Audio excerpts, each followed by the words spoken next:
Good evening, everyone, and welcome. I call this meeting of the Fraser Planning Commission for April 1st, 2026 to order at 7:01.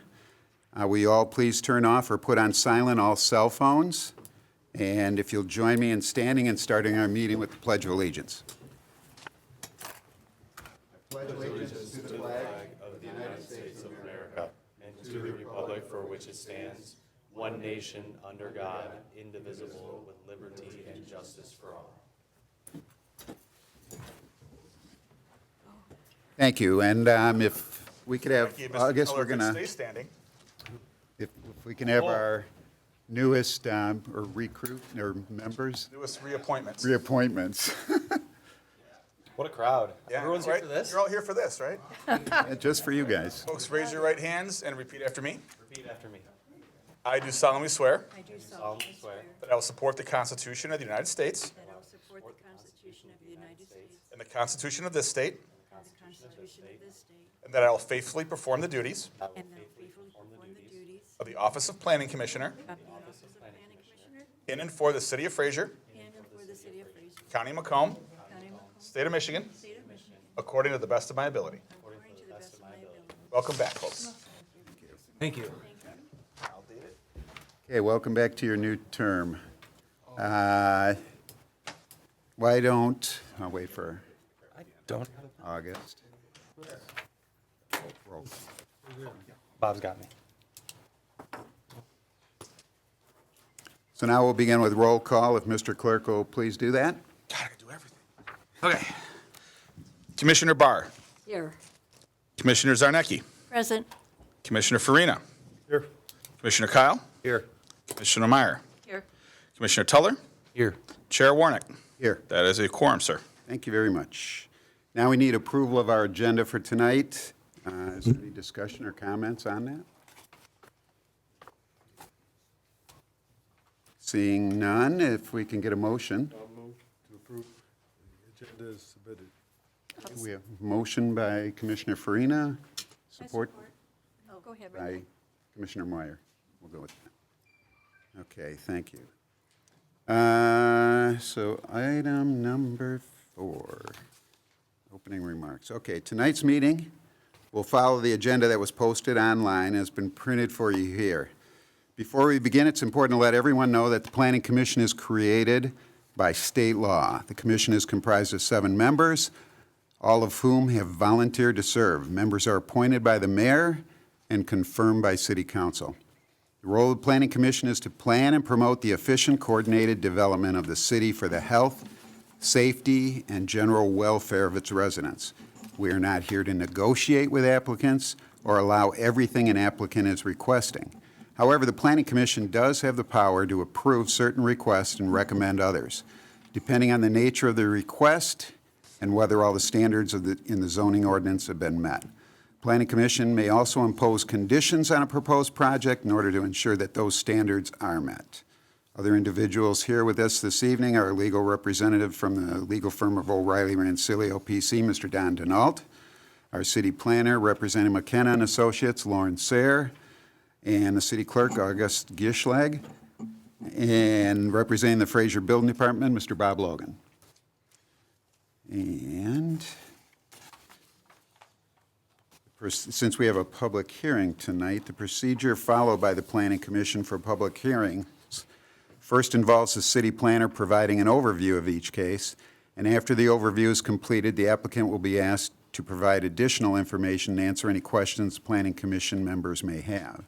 After the Planning Commission's questions, the public will be invited to speak. Each person will have 1 opportunity to speak, must only speak directly to that specific case, and must only address the Planning Commission, not the applicant or anyone else in attendance. If you have questions, please direct them to the Planning Commission, and we may ask for answers to your questions if they are relevant to the factors the Planning Commission is required to consider. After the public has had an opportunity to speak, Planning Commission members may again ask questions, and then the Commission will consider a motion. That all said and done, we'll move on to item number 5, approval of the minutes of the last meeting. Any discussion or comments on those? Mr. Chair, I move to approve the the March 4, 2026. Okay, draft motion by minutes. Commissioner Zarnecki and seconded by, who is it? Joanne. Commissioner Barr. Okay, so we can have, well, let's just signify by saying aye, all that are in favor. Aye. Anybody opposed? No, so those minutes will be accepted.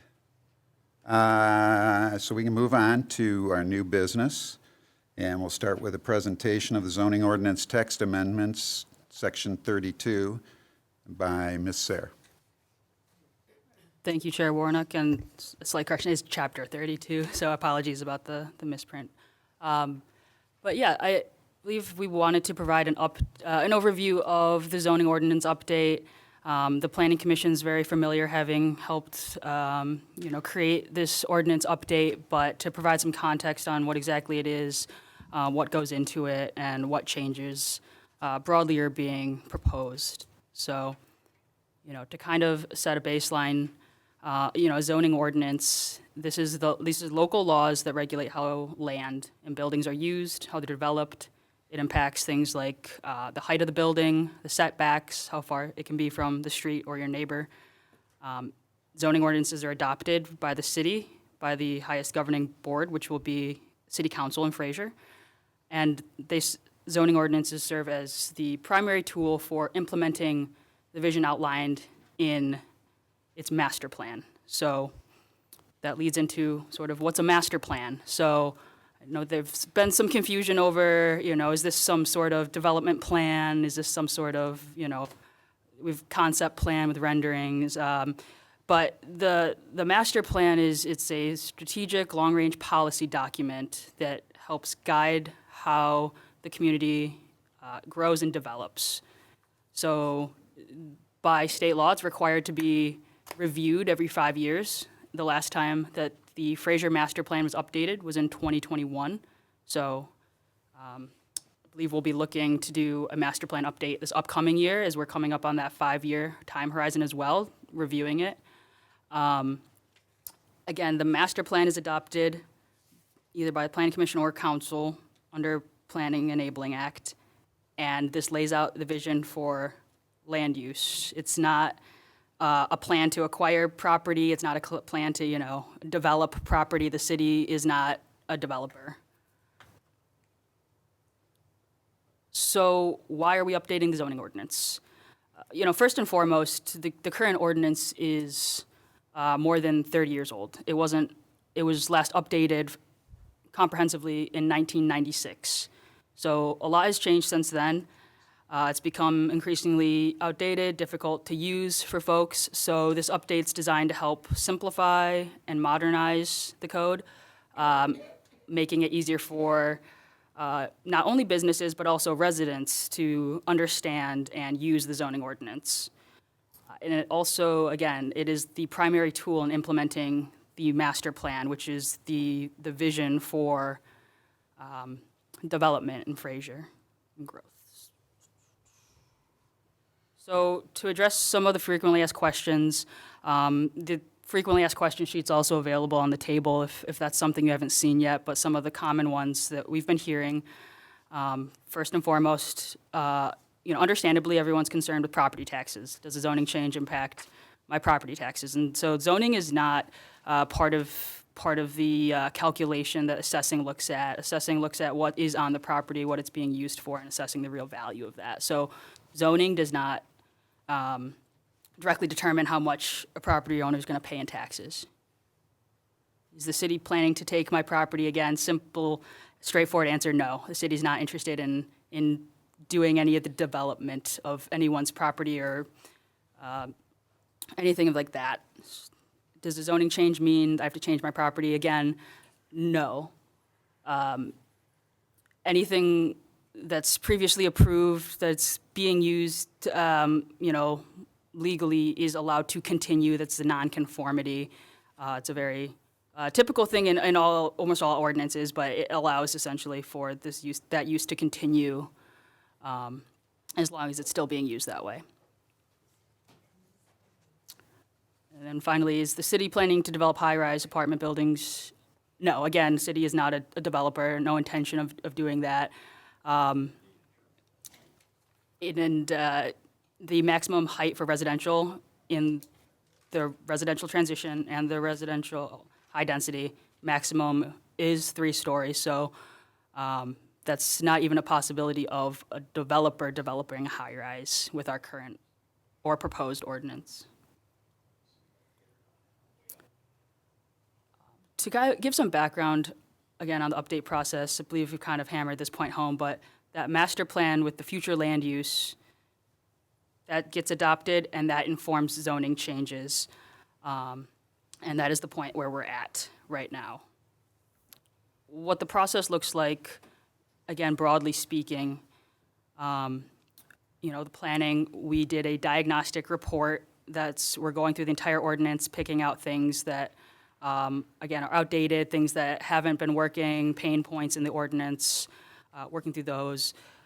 We did additional public engagement. Some communities, since it's based off of the master plan, they won't do additional engagement because the master plan was the engagement, but we did do additional engagement as well.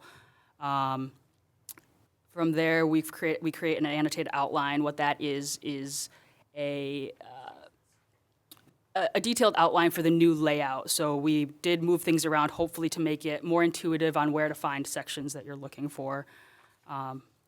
All of this goes into a first draft that gets reviewed by, a steering committee, a planning commission, city staff, and refined into the draft 2, which the draft, it's in quotes because draft 2 is more like probably, several iterations of draft 2 happen before, the draft 2 occurs. So this is the second draft, quote unquote, though, the planning commission. It's been vetted through all of these groups, and we're at the public hearing point. So tonight, Planning Commission does have the ability to say, we'd like to go back to the drawing board with all these changes we have. We'll postpone action on this till the next meeting. The Planning Commission also has the ability to say, we recommend it either with or without changes to City Council to adopt. And then from there, City Council would have their meeting, and they also have the ability to adopt that whenever it comes before City Council. Just to provide a timeline of this process, this isn't something that's just happened overnight. We've been working on this since August of 2024, again, with that engagement being in October to January 2025. Several steering committee meetings, and I'll discuss kind of who's on that committee, but a lot of work to get to this point, and we're excited to be at this point.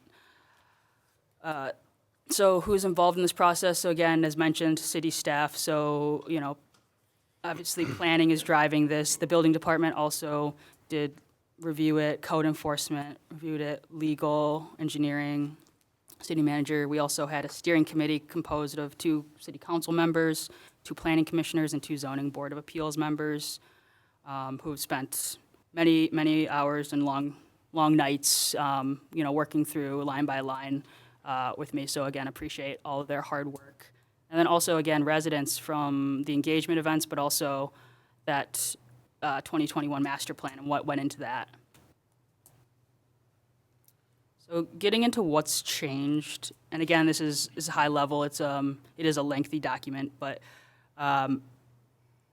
ultimately, right, we want to make this more user-friendly. So you can see the excerpt of the permitted use table. So instead of having to kind of read through the list and then it says all uses in this district are allowed in that district, and you kind of have like a rushing nesting doll kind of thing. It's just a clean, clear table.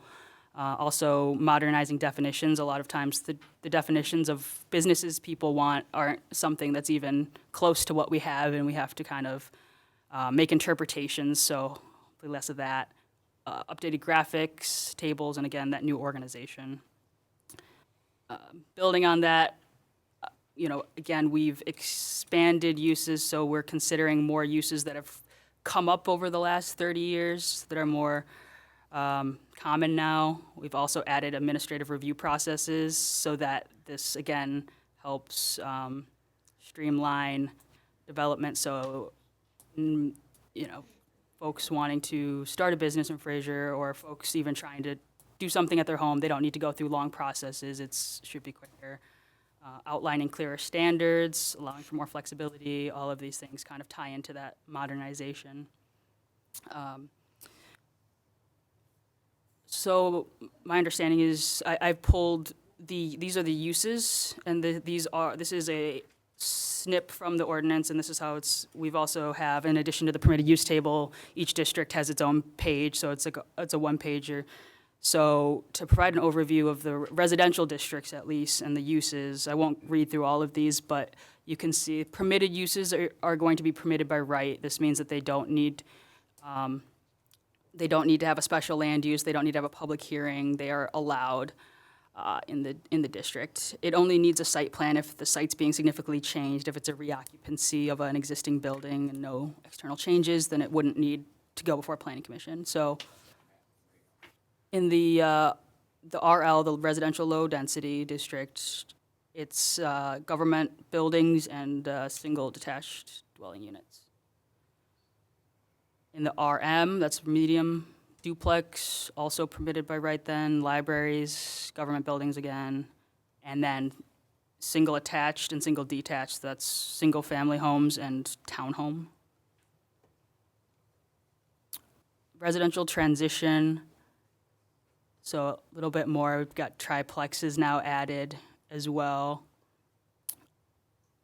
and religious institutions. And then RH, high density, that's when the multi-unit dwelling, so that's more than 4+ units into that one, as well as recreation and religious institution, senior living facility, things like that. In terms of the zoning districts, there were some changes. The rec district was removed. It only encompassed part of one parcel. It's not saying that parks are being removed. The current parks are all in the RM district right now. The RT, residential transition, is a new district that was envisioned in the master plan, so we're implementing that new district. It's serving as a buffer between lower density residential and commercial.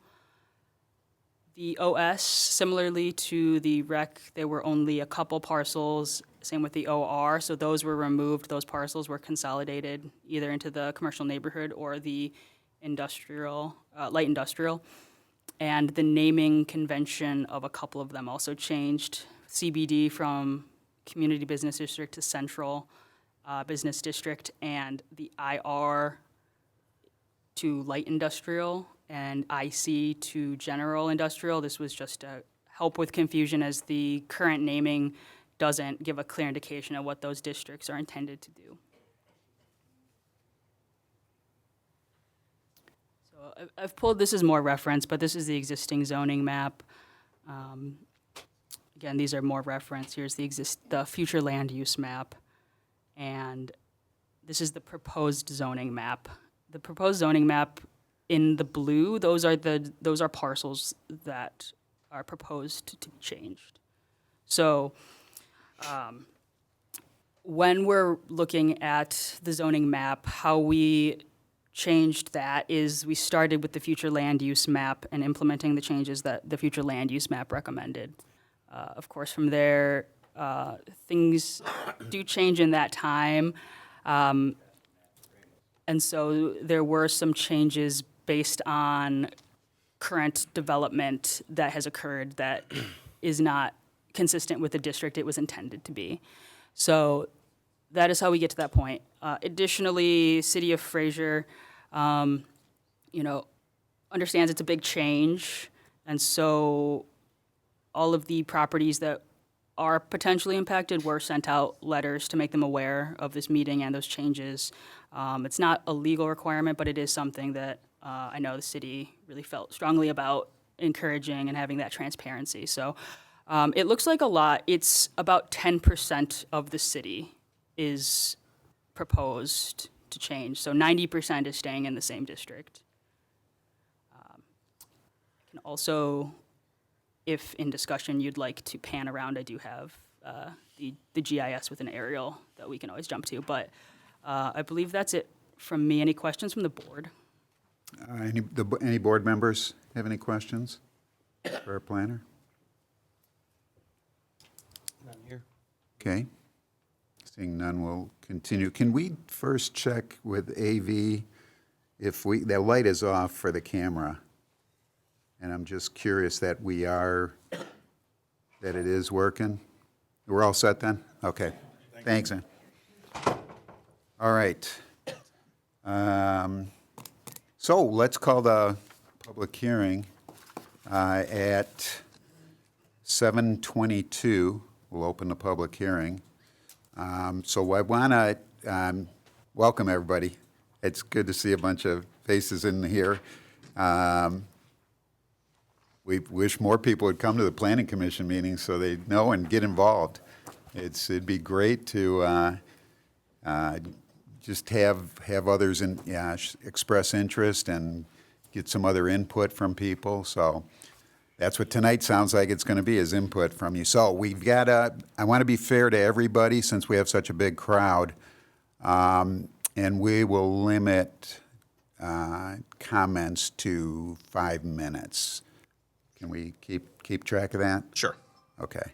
I'm sure you don't want to be here all night, and I'm sure the board members don't want, but we definitely want to hear everybody's comments. So what we're going to do is open that up, I think, first. So when you come up, state your name, address,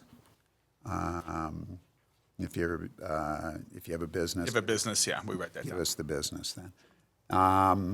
So to get some organization here, because it's going to be tough, everybody may be coming up, it'd be nice if we were all on the same topic, but there's no way we're going to organize that. So the best way I can think of is we start right in the front over here, and then we'll work across and go back and do that. This way we have some organization, so. This is my son, Eric Galen. I'm Eric. If you can, okay, here's the other thing. Everybody has to talk right into that microphone.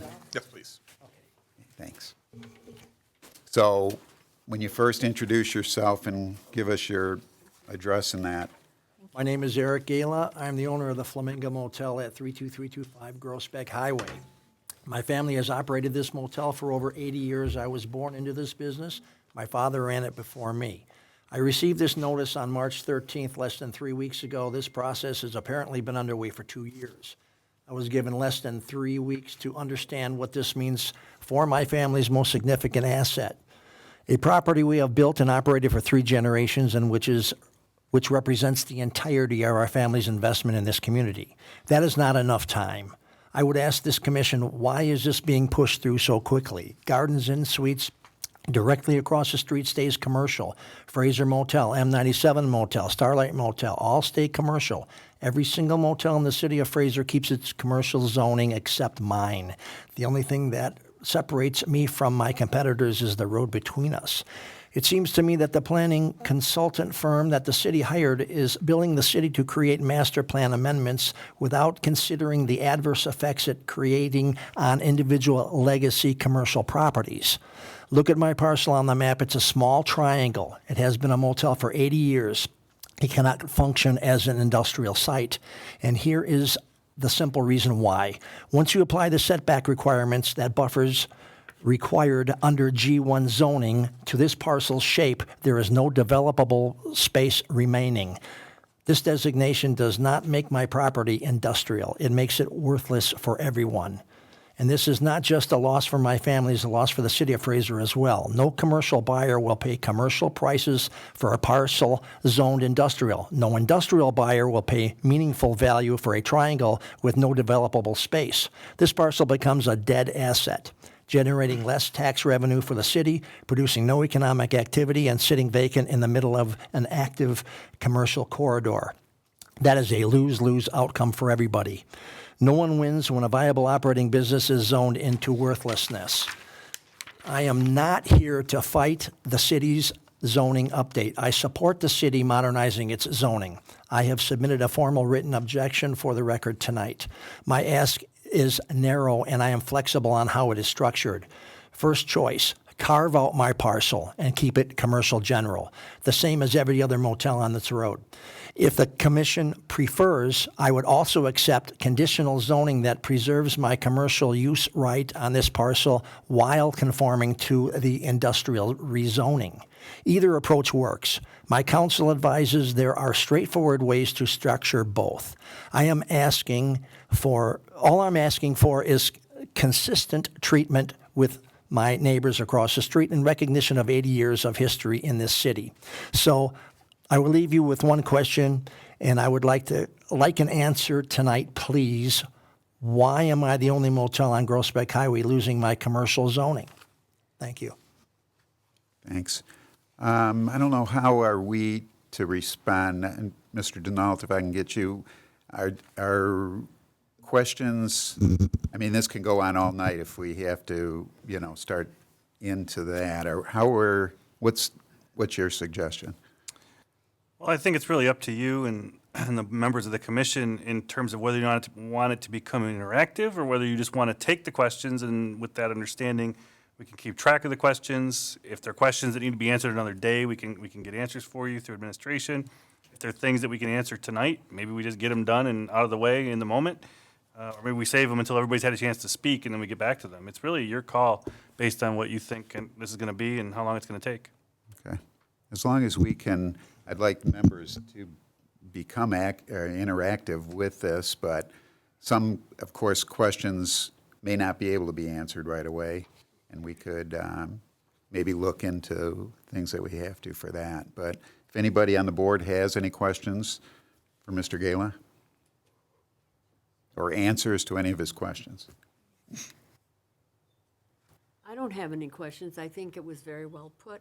Thank you. And I You think put your that we mic- should, Put the mic down. There you go. it was very well said, and we should consider that. Thank you. Not us, the city should Right, consider right. that. Anybody else? I don't think we should answer it today. Okay, take his question and look into it.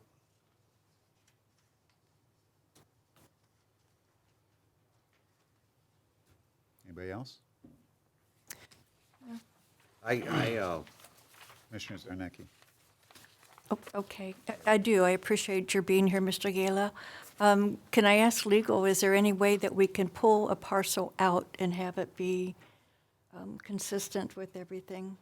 Would it be considered spot zoning, Yeah. just pulling one parcel out? You're legal, whoever wants to answer that question, thank you. Felt like a planner question, but I'll give it a shot. For you to pull something out would not be considered spot zoning. What we really need to talk about, and I think that's why we have, the planner to answer most of these questions, is what happens to the map? I mean, there's a logical reason why any property is being proposed for a shift based on the new designations that she's explained, right? What's the logical reason for it? Is it because it's going to create a symmetry, right? A symmetry of properties next to, behind, around? Is the logical reason that it just got caught up accidentally in a sweeping change? Is it more like spot zoning to leave it alone rather than make the changes that are being proposed? These are the questions that really go into the planning and the thinking and the meetings and the steering committee discussions.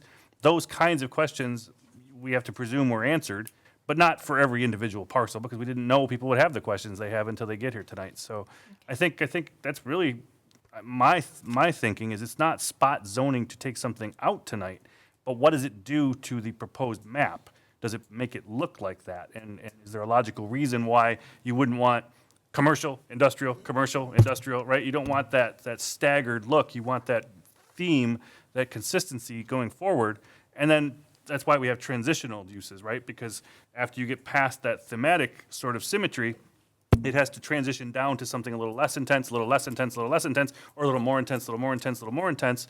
And we can't do that if things are bopping around. If you've ever been to the state of Florida, I always joke that they don't know what zoning is, because in Florida, every property just has widely varied uses, it seems like to me. And That's always boggled my mind. So there is a logic and there is an analysis that goes into why we try to keep things thematically consistent and symmetrical. Thank you, Mr. The only other thing that I'd like to add is, Hold on, let me, because it does make sense. You can see that most of this is drawn that way, that to be symmetrical, using streets as borderlines, it looks like, to do that. But across the street from his is all commercial general. So if you take out that line of the street of Groesbeck Highway, it could still be attached to commercial general. It's not like it's like spot zoning, like you said. It's really still has an attachment to the commercial area. So I just wanted to state that. And the quick answer is, again, we use the future land use map to drive this, and that is, as you can see, it's all industrial except for towards the south on west of Groesbeck. So not to say you can't propose changes, but that is the rationale behind that and the answer to that question. Okay. Scaly, you had something else? yeah, I just wanted to add that, we've been here for 80 years before, when it was Erin Township, it wasn't even Fraser. And the shape of the property would never conform to any G1 purpose. It's useless. I mean, and like I had stated here that we'd be,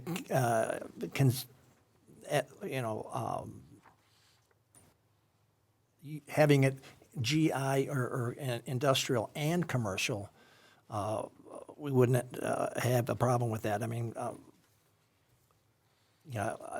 in other words, the rights, having my commercial rights on this parcel while conforming to the industrial rezoning.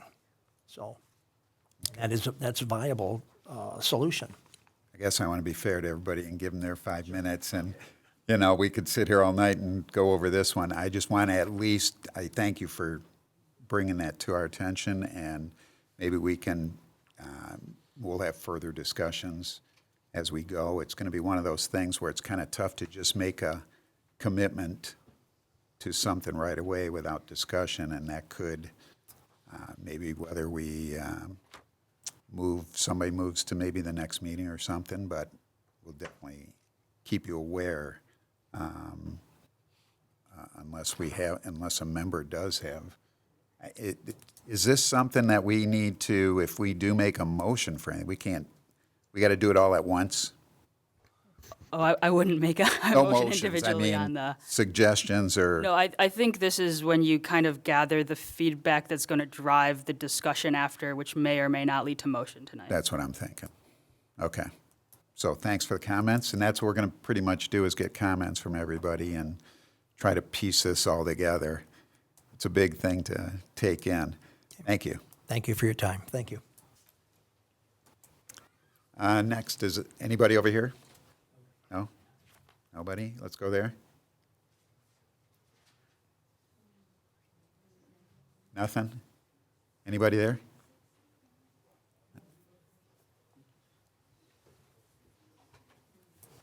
How are you guys doing tonight, ladies? Good. Gary Wakeford, I own the property on 33085 Utica Road. I bought the property about 30 years ago with it was zoned commercial. I have a church behind me. The next 8 houses is butted up to a parking lot for the church. If you look out the front door, I look at Fraser Optical Center and a gas station. If you look to the left, you look at the senior assisted living home. And I was told, I don't know if it's true, that it's going to go back to residential zoning. Do you have your letter with you, sir? What's that? Your letter, the letter you received? I don't have You have it with you, okay. And if it's going to go back to residential zoning, I don't understand why they would do that. And if they are, I'm totally against it. What was the address? It looks like it would be residential transition. It's just north of the Speedway? Yeah, Yeah. it's the second house. 32085? Yeah. Thank you. Do we have a map that we can point things out to people? Could maybe if you go back, there you go, the blue designations, that might help us. I do have an, I can zoom around on this. I have to get out of the PowerPoint, one sec. I do have this. Looks like it's everything surrounding St. John's. Let me put there's the green is the change. I can It's right, this is the turn that on now. third one right there. One more this way. There it is. Either way, they're all the same, so Yeah. zoning wise. So where was that before? Do we have a previous zoning map that we can? It was Real quick, CBD before. It was CBD before, okay. CBD to residential. Finally moving around there in the city, in the downtown area, now what I'm assuming, which is, I don't know for sure yet, but if it's gonna go back to residential, that's not making any sense. Well, I think what's really confusing to everybody is that you're allowed to keep what it is, and there are certain instances when it would change over to the next purchaser, say. But if it remains as is, even if you sold it, it would still stay what it is existing. There's nobody going to make it change. It would have to, and if Don can help me with that, is it 50% of damage of the, I can really quick vouch, since I was building official before, and the Flamingo was here before, just up here. We had a fire over there. I had to be there through the whole fire and everything, and then I had to review it with our city attorneys and everything, and calculate what the percentage was to see if you had to make the whole place conform. So that happens everywhere, even on your parcel. If it was over the 50%, then the whole thing would have to conform. If it's not, it can stay the same, and that's what happened there. It was 42% at the Flamingo. We did all the calculations and that, so he was allowed to fix the area that was damaged and not have to touch the other areas. So it's a pretty intricate thing you have to do, and it goes through the building department and the city attorneys. So if I'm sorry if I- what you're saying is if I keep the property, I'm fine, but if I go to sell the property? No, it still stays the same. But go ahead, Don. Right, so I do think that is why zoning is so confusing, and the general public, people that don't do this for a living, don't understand what we're saying. With zoning, all it means is that at some point in the future, if you decide to use your property differently, you now have to follow the rules of the zoning district that it's in. So let's say, for example, you were a local convenience store, and you were zoned for that. And then we changed the zoning to residential, right? And the local convenience store that you're running goes out of business, and you decide you want to sell the property to somebody who won't be a convenience store. The only thing they can now be is residential, because that's what it's zoned to be, right? You're in a different position, because if you're already residential at this site, and it's being converted to residential transition, then anybody who buys it to do what you're doing now can keep doing what you're doing now. Anybody who wants to be what you are can be what you are. The only time that's ever going to change, Mr. Warnick made a good point. If you were ever to burn down in a fire, then the city expects that you'll now bring it into the next zoning level that's been proposed. The reason for that is because it eventually phases in the vision, but it could take 50 years, right? The whole idea of phasing it in is we don't want to inconvenience anybody as a city. So that's what zoning is in a nutshell. It allows you to keep doing what you're doing. We throw the phrase around non-conforming use, because if you're doing something, like let's say the Flamingo Hotel, as an example, if you're doing that as your business, but then we change it to industrial on you, all that means is that one day, when it's no longer a hotel, it will need to be industrial. So if I sell the property, they can just keep doing the same? Absolutely. Yes. It's a long-term visioning is all it is. Well, thank you for your time. Oh, thank you, sir. Next. Do you have anything you want to say? Okay. Okay. Good evening. I'm Renee Ratterman. I'm at 16222 15 Mile Road, so I'm right between Mercer Lane and Utica Road. I'm in the middle house. I'm really concerned about taxes going up.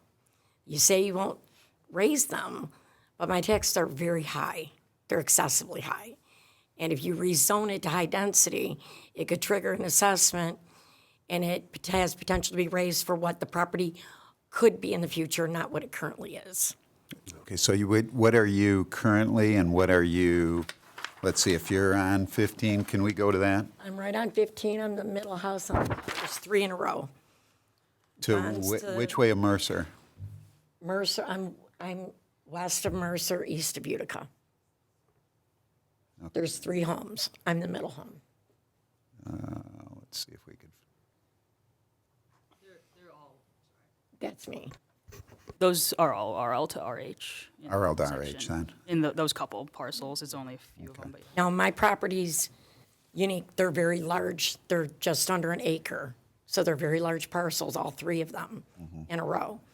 We are surrounded by apartments and condos. We're not residential. If you look behind us, the whole subdivision is apartments and condos. It's prime to be more apartments. It just only makes sense. You wouldn't be rezoning it if you didn't think that. It'd be silly not to think that. So if it has potential to be apartments, you rezone it where it could be apartments, could my property be assessed for what it can be? Because that's what it says under Michigan law. It says it can be I assessed don't for what think it so. can. But No. again, we refer to our city attorney. Might as well leave that. Sure, I could leave it on. Well, I can't give legal advice, obviously, to Right. anyone here. But I do agree that it should not be a consideration or a factor. And the reason goes back to sort of the long explanation I just gave. At the moment, all it can be is a house, right? So if Right. a zoning change saying that one day it could be something bigger and different does not impact what it is today or what it can be used for today. And so to me, that is not going to be considered, but I can't give you that legal advice. That would have to be somebody more qualified than me and somebody who can give you direct legal advice on that question. But I agree with the consensus that it should not be used, could not be used, would not be used to say, oh, you have a house there, but it could become apartments, so therefore we're going to double your value and assess you higher. That shouldn't happen. Then why rezone it at all? Future visioning. As you said, it's got the potential one day when somebody decides they don't want it to be a house or they want to make $1 million because they have a 1 acre lot. Somebody one day might say, I'm going to sell. Okay. And now the developer comes in and wants to put apartments there because it fits that synchronicity I was talking about, that symmetry I was talking about, right? It starts to fit that pattern that's being developed in that area. Okay, is there any guarantee that our properties won't be reassessed? That's the legal advice I can't give you. So we have no guarantees that it won't be reassessed and No, raised? but there is a board of review process. If you ever are reassessed wrongly, you go to the board of review and ask for that to be reconsidered. All right. Thank you. Next? Anybody? Oh, okay. Anybody else? I thought you. Sorry, go ahead. We want everybody to It's no talk. problem. It's Edie Pearson, 16440, 14 Mile Road. My letter states that I was community business district going to residential low density. I got Sheetz gas station right next door to me. I got a church on this side of me. And you're gonna say that the only thing I can do with it is sell it as a house, correct? And this letter states one of the reasons is so the traffic won't get so bad. They put a Sheetz gas station right next door to me. The letter Again. from the city stated that? Stated what? That the traffic's going to be? Yeah, that's one of the reasons. It says, discourage any land use which would generate excessive traffic on local streets.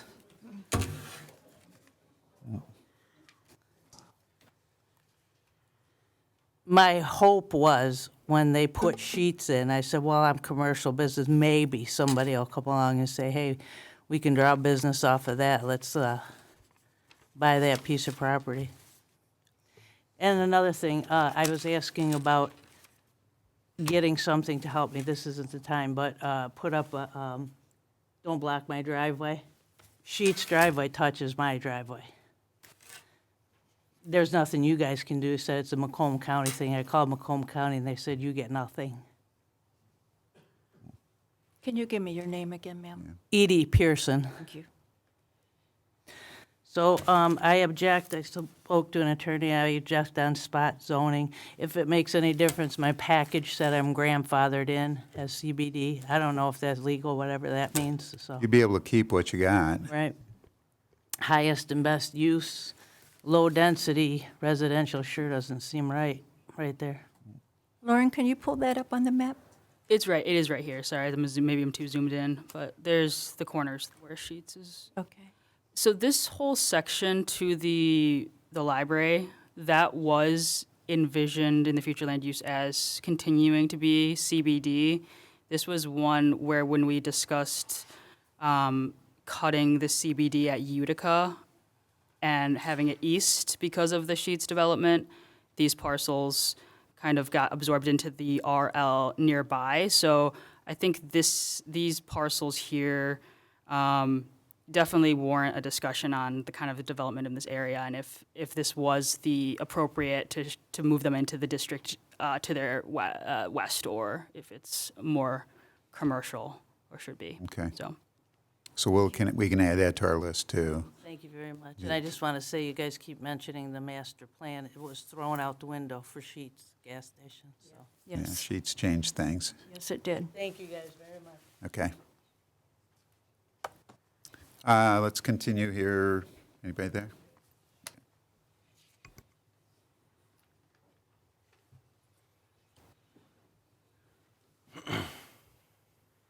Hi. My name is Jennifer Cugliari, and I live at 32825 Garfield Road. That is between 14 and Utica on the west side. There are 3 homes there currently, and they are proposing a change to the zoning to commercial neighborhood. All I'm trying to understand is what is the future thought process for the city? I mean, we can look at maps and colors and all of that and zoning codes, but what does that mean to me as a resident for future use of my property? What happens with the sale of my property? And what happens if one of my neighbors decides to sell their property and put a business next door to me after being a 32-year resident and taxpayer in Fraser? Where does that leave me in selling my home to someone that's going to desire to now live next to a business? I don't understand the mindset when there is a neighborhood surrounding me and a neighborhood right across the street, Can you point out trying to figure out what is the reason. where are you at?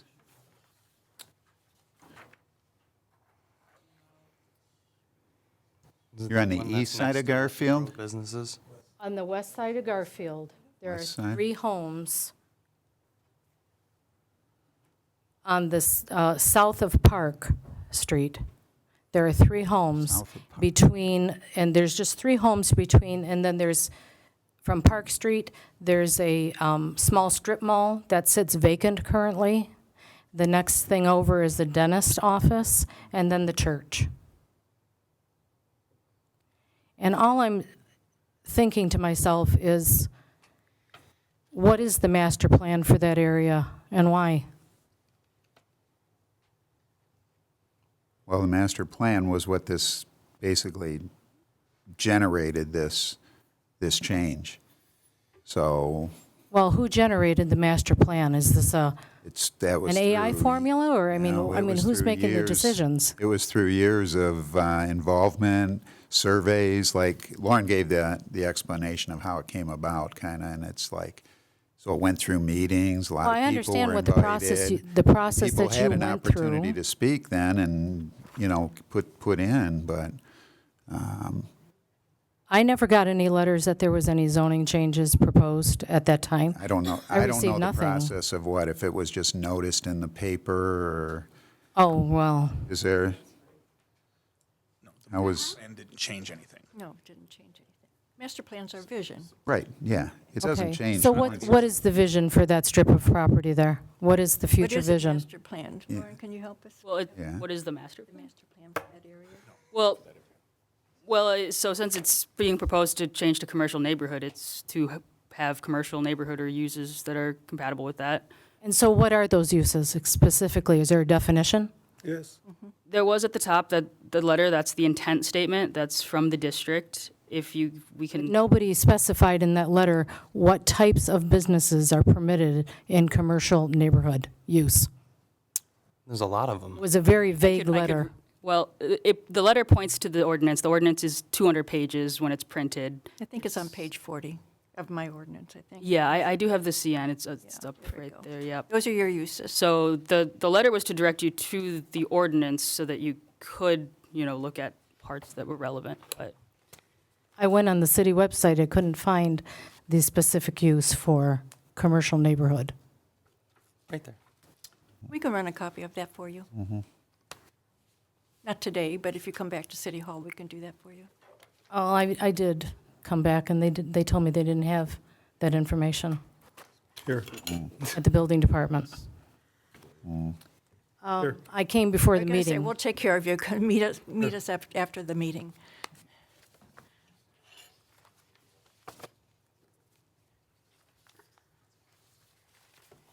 So I guess my question continues to be, if I decide to stay in my house and then sell it residentially, what happens to my property value when somebody decides to put a business right next to my home? Depends on the business. And if somebody wants to buy a home that's next to a business that's more or less desirable. We don't have a way to really predict the future on what things are worth, and some businesses are worth more next to other properties versus not having a business. So there's no way to play the what ifs on this. It's one of those things where if it happens, you'll have to see. But if they come before the planning commission, you would have an input.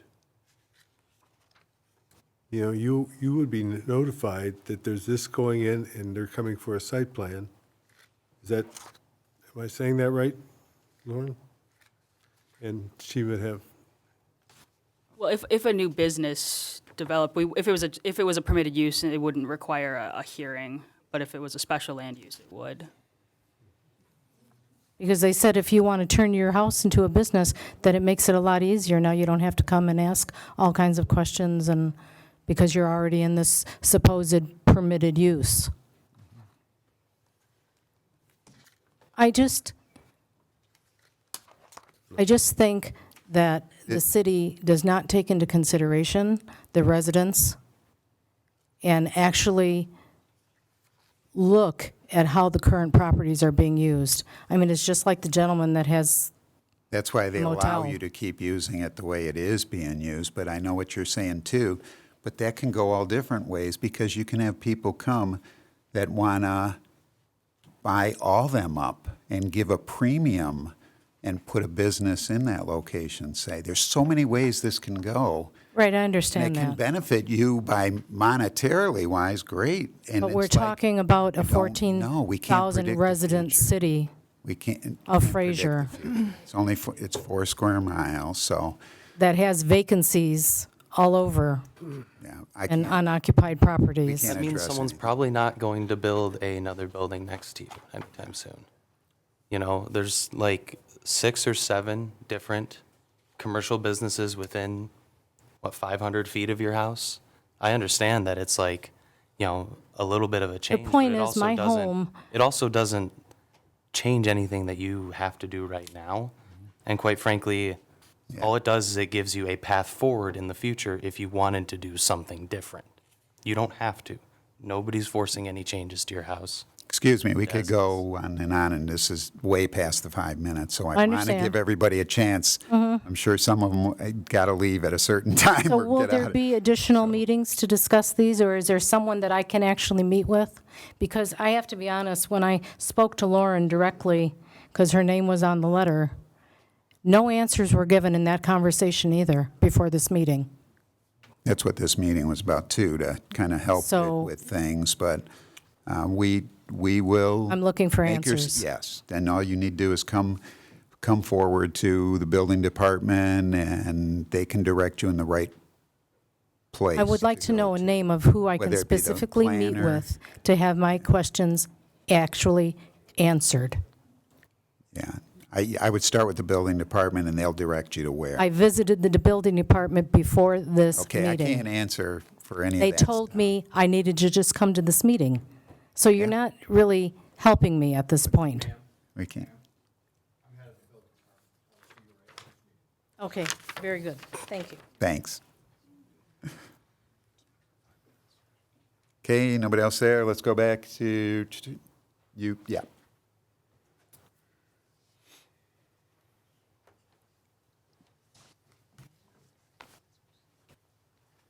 My name is Mike Bradley. I'm the owner of Warren Pipe and Supply, 18660 15 Mile Road. It's on the southwest corner of 15 and Kelly. And I could probably mirror what the gentleman from Flamingo said. My business has been there for over 40 years as a retail hardware store. And I think I have some answers from this gentleman about it's obviously not going to change. My concern would be, I'm turning 80 shortly, and I'd like to retire at some point. And if I was to sell that business, sell the location, if I understand it correctly, which that's why I'm here to find out all the details, that if another retail hardware or another commercial building were to go into that location, it wouldn't allow it. It would have to be a light industrial. And I understand that all across 15 Mile on the south side, from my location at the corner, is industrial. And that's why I moved there 40 years ago, was because of the industrial park behind. And that's who we service for all these years, primarily, plus retail, homeowners. Our reputation has been, I think, stellar in the community.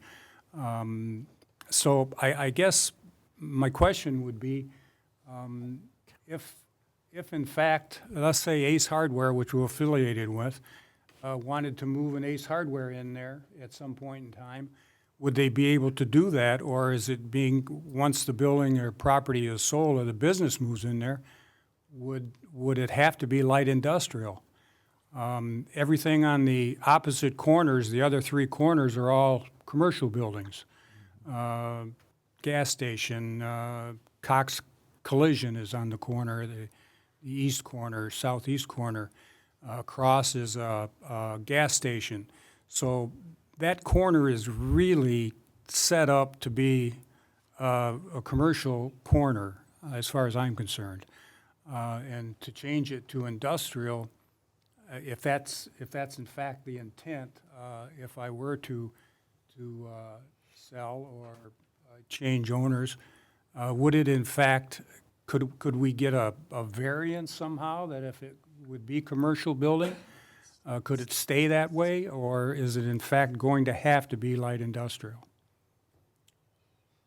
So again, whatever is existing is legally allowed, it is allowed to continue. So if someone buys it and it's the same use, it's allowed to continue. What if they wanted to put a drugstore there? That's not a hardware store. If they wanted to put a drugstore, then they... Retail small, so retail sales establishment, yep, so retail sales establishments. Pharmacy is under, Those are all the things that it can still be if don't want to be what you are. Retail. Without needing new zoning. I'll have to come to the city and get a copy of that. Oh, yes. I mean, it would take me 5 minutes of my time just to read that. But it does have a lot of lot of uses, options, a yeah. lot of uses. Give me yours again, Frank? yeah, since I started, I mean, He's not going to have anything left. So, am I correct in saying that, I understand that I'm safe staying where I am, but if I were to sell something if I follow that, he's in, there would be some leeway there. Yeah, it looks like they got quite a few. You have a lot of permitted uses. You have a few that'll be special land use, which means you'd have to come, the owner would have to come in front of the planning commission again for approval, but a lot of uses. a little retail. And it's still, like you said, it's always open to a variance. Yeah. So there is some leeway there. You could always come for a variance and go, you just got to go through that process. This is to alleviate that process a lot, because you can just say everything stays the same, and then just everybody goes and gets it. It could, yes, And I yes. understand that it could be in my favor. Yeah. If a light industrial customer come in there, I've got a great building. Right, right. So it could go either way. I just want to make sure that it could still stay commercial, Right. if that's what you're Oh, yeah. insinuating, you're telling me. Yep. There you go. Thanks for coming in. Thank you, Mr. Bradley. Next going that way? Anybody right there? He can't. John, you're in the way. Sir? Oh, he's not, okay. No? No? Anybody else over there? No? Okay, let's go back over that side. Sir? Nothing? Sir? Use that term lightly. No.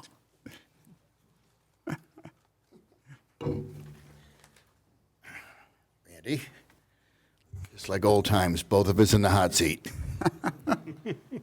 Ken Imler, Deluxe Development, Hawk Industrial. I personally understand what you're doing, and I trust you, Randy. But I also represent the companies in the industrial park, and a lot of them have called me and said, oh, hell no. We're more scared about government. We've been there for 60 years, and it just feels like at this point the government wants to come in, break it, and put it back together. A lot of these companies have owned these buildings for 40, 50, 60 years. They're heavy. They know what they bought. If you change them to light, they don't know what they can sell them for. For example, a couple of the buildings on Commerce, I believe, are heavy. They want to be zoned to light. You've got some like specialty steel is a heavy industrial use, and that's who they would want to sell their buildings to. So I would like to at least get a little bit more input from us regarding rezoning our park. I know I spoke with Lauren briefly on the phone. She seems like a nice lady, but I don't trust McKenna at all. They're all outsiders, and I've had horrible experiences with McKenna. They don't care about Fraser, and they sure didn't. Bob was there. They sure didn't care about me in our meeting when we were doing some city code violations, fixing those. So if they've changed, great, but I've had some bad experiences with them. So.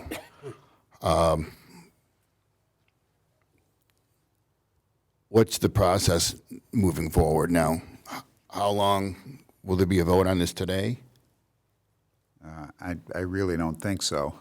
Because we just got letters. We need this input, because it's kind of hard for us to even make a decision. This stuff. Again, the decision's not planning commission. It'll go to city council. Yeah. Yeah, we're just recommending it. Yeah, we would just be the recommending board. I understand. All right.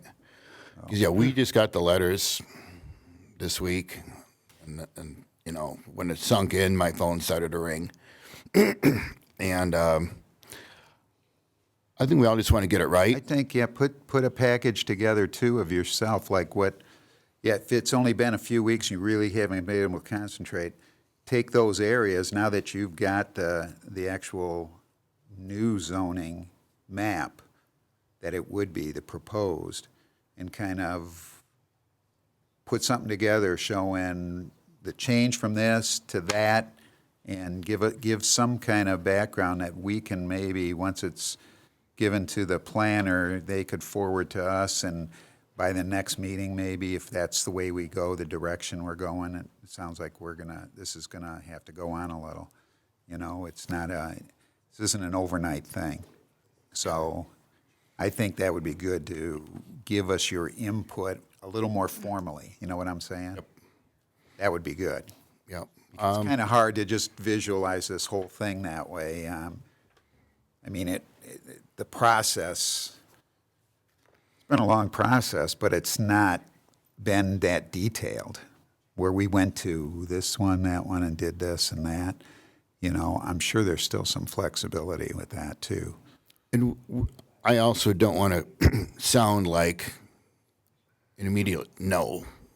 That's how a lot of them do sound, because they're, like I said, they don't trust government. They've been there forever. Now they get these letters, hey, we're going to rezone your property after we've owned it for 30, 40 years. So, but as a broker, I understand the common sense of it, but we would like to get a little bit more input on it, and you know, I would say it wouldn't be out of line to say get our approval too, since we don't have thousands of dollars invested. We have millions of dollars invested in our properties.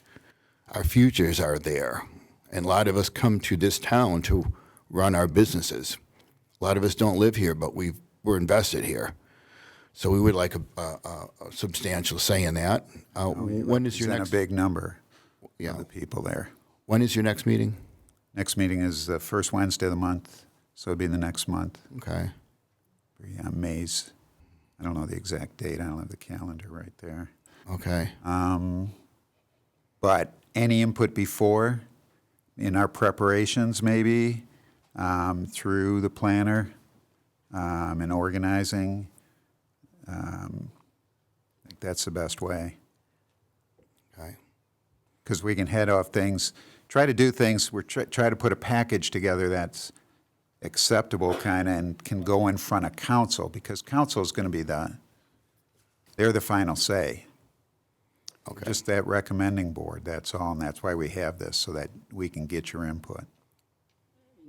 Okay. Okay? I mean, to address the concerns brought up briefly, it's, for first part, again, it's allowed to continue, it's allowed to sell to a use that's the same use.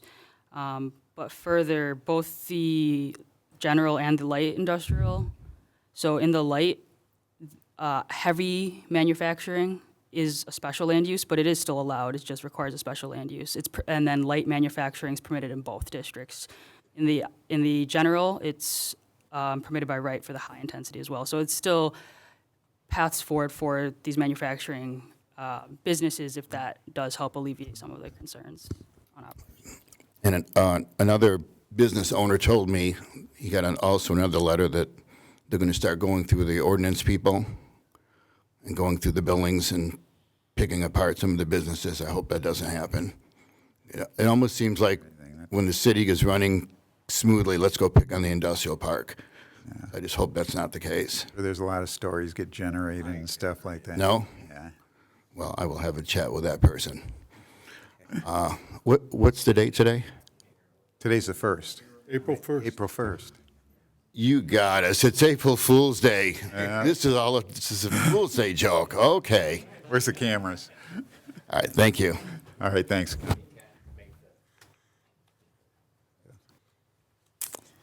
Next, coming back to this side. Anybody? Nobody in that row? Come on up.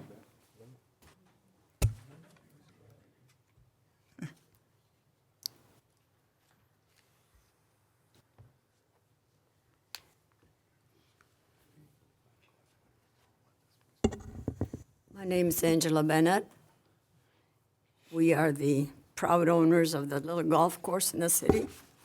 And we got a letter about 10 days ago informing us that the frontage, which is 13 acres of the golf course, is now going to be zoned residential, whereas before it was zoned commercial. And it was a surprise because I did call the planner's office. We never had noticed that anything was being contemplated to change it. We've been at that location over 60 years. I can't conceive of residential on Utica Road. The traffic and the noise so far is so bad, you can't even sleep in the house that's there, which is part of the golf course. So I don't know how we have commercial in one corner, commercial all the way across the street, and I don't understand the reasoning for this change. Was that recreational before? I'm sorry? Was that recreational before? Yeah, the back is That was all recreational? recreational, the front 1,000 feet, and I think, I don't know how far deep, but it's 13 acres, is zoned commercial. So I don't understand how, I'm not a developer, I don't know anything about building, but if anybody's gonna build on Utica Road a home now, you'd have to have setbacks, you have to have sidewalks, you have to have all sorts of stuff. I don't understand why this change is being contemplated when everything around us is commercial. And on a main street. I have not been given a satisfactory answer. So I'm here to voice my concern.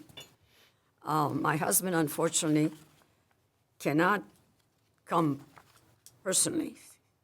He has certain health issues, so I'm here in his behalf. Good Okay. to see you. Thanks. Now, I don't know what we can do. I know legally, no one has, quote, a constitutional right to zoning. But it would seem to me if the city is looking to develop, yes, they need housing, but when I see 3 gas stations on 3 corners and another gas station down the street, the planning is a little bit skewed, in my opinion, and I'm not a city planner. Thank you. Thanks, Angela.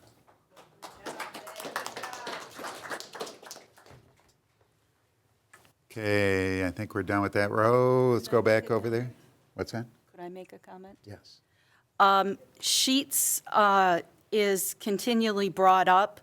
I'd like to point out that that came before the Planning Commission, and as a group, we suggested to the City Council that we would recommend denial of sheets being placed at that intersection. We did not recommend approval of that. City Council was the one that made that decision. I just want that set for the record.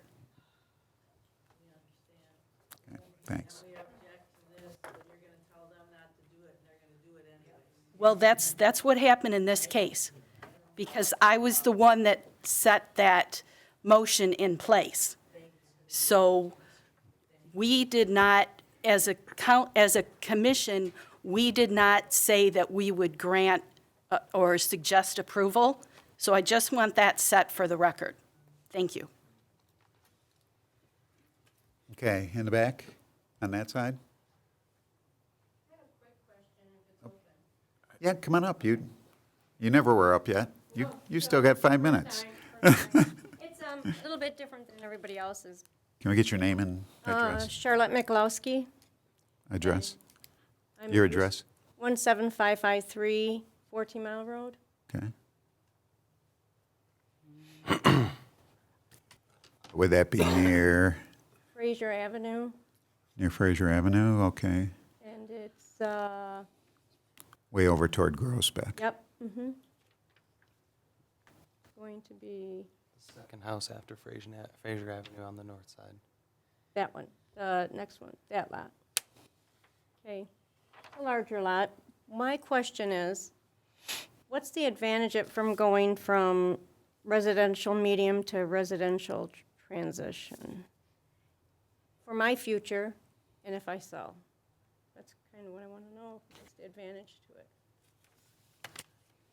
Like not saying that it's bad, I just want to know if it's good for me. I think Lauren's going to pull up the uses for you. Okay. Give her a second here.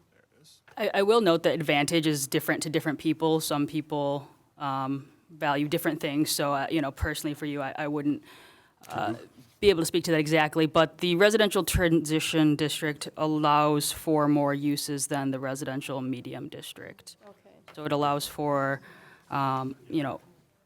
triplex, townhome, again, about only 4 units, but attached, right? Libraries, religious institution, duplexes as well, and then all of the special land uses you see on the screen as well. Whereas the RM, You can see there's a lot less on the permitted use side and also less in the special land use. So it allows you or someone you sell to develop it in more ways than currently permitted. I just was, I heard everybody else's and I thought, oh, what's the advantage for us? Because we're right there. But thank you. Looks like it opens it up to more. Thank you so much. Thanks. Thank you. Okay, let's go back all the way on this side over here. Nobody else? Come on up.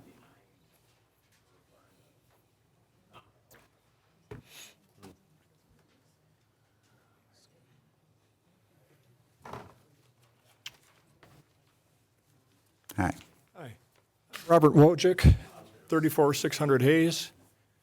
And I'd like to see the future land use map if I could, because I couldn't find it online just now. It's on the city website under plans, but I know it's a little I had to hard pull to my phone, I find. couldn't get it to pop up. Gotcha. There's the future land use. Let me zoom in up the northwest corner of the city. Here. Okay. So I see it. The largest property, you had a cursor on it just a second ago, that one, 34600 Hayes there. Apparently, what does that future land use say? Does that say it's going to be low Says- density? Yeah, it says RL. The green's that low density residential. Okay. Or large lot, I guess, is the the term they used in the future land use, but. Yeah. Right. So I'm currently zoned medium density and proposed to be low density. I look at the property, it's about an acre and a half of usable land. It currently could get 4 lot splits out of it if a house didn't exist, but the new zoning would cut it down to 3 potential splits in simple terms. And if we look at the future or the proposed zoning, now let's look down further. In the lower corner, you got 2 blue boxes. Right there. Right between those two, you see where it's not blue boxed? Yes, that one. The new development, and I know that we talked about this earlier in the week, that property there. But why is that property not being proposed for a change? It already is changed to the RM from RL. It was rezoned last year. Okay. So that's the only reason. It's already that. I was wondering why that wasn't, Yep. as far as consistency, that's not consistent, so. And I'm looking at my property at the south end up there, and I would definitely prefer to be in the current zoning I'm in, for the sake that I lose land value if this zoning change goes through. And I see that 3 sides of my property, you can see 2 sides of my property are currently next to the residential medium, and across the street is also, in Sterling Heights, an R70 zone, meaning 70-foot frontage. Right now, you get 65-foot frontage on both the zones around me, so that's 3 sides, which are consistent with my current zoning. And I certainly prefer to stay in my current zoning because of potential for the property. And those, that faces Hayes, the other ones don't, right? The ones below you, looking at it this way? The ones below do not They're face on Hayes. that, They they're back on to that Hayes. cul-de-sac and that, okay. And those other lots are all 100-foot lots, and that's fine. I don't think they want to change because they've got big, newer houses. I've got a 90-year-old house on a very large lot, and this 90-year-old house may not be there forever. But you are adjacent to residential medium already, so we could take that into consideration. 3 sides. So, Yeah. if we're keeping track of all this, which we are, I mean, Okay. we can look at that. Anybody else? None? Thanks. Next.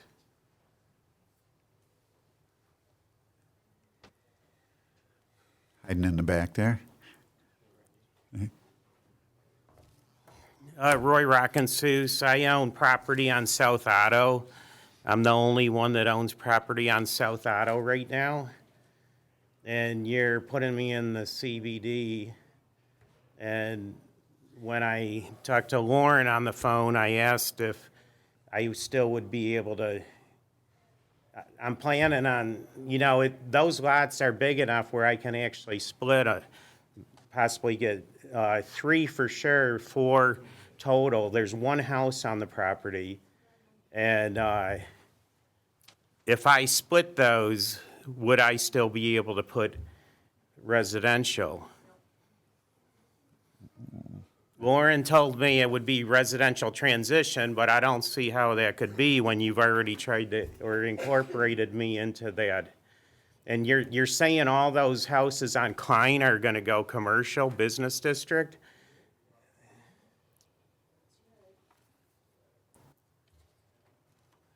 So my as a- question as a is- point of clarification, so I guess What's the benefit to be the central business district for me? I'm landlocked, I'm on a dead-end street.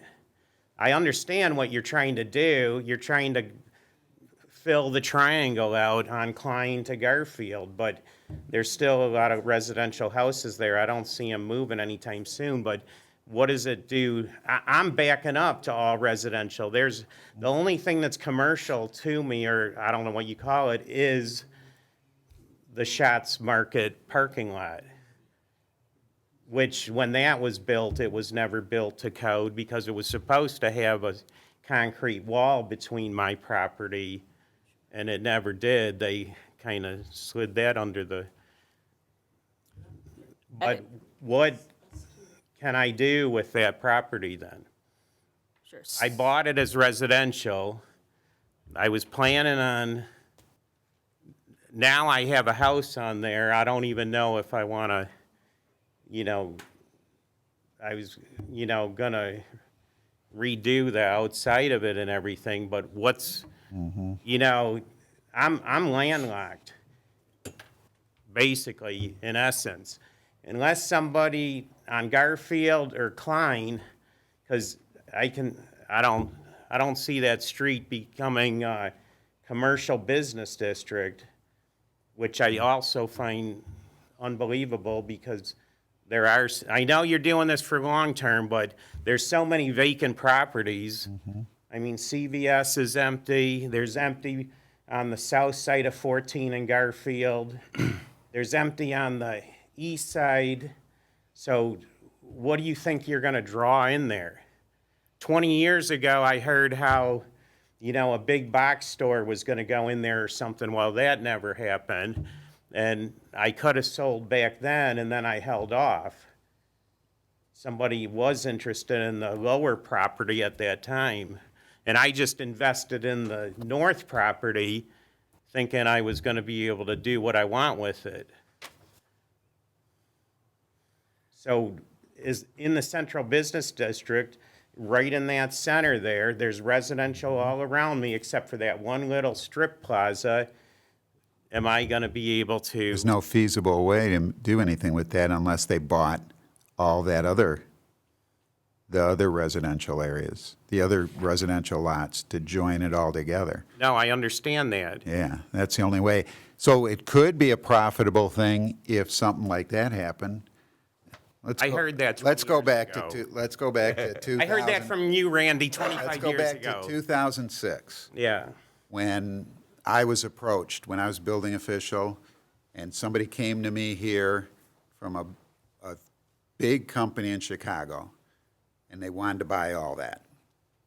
So everybody got excited about that.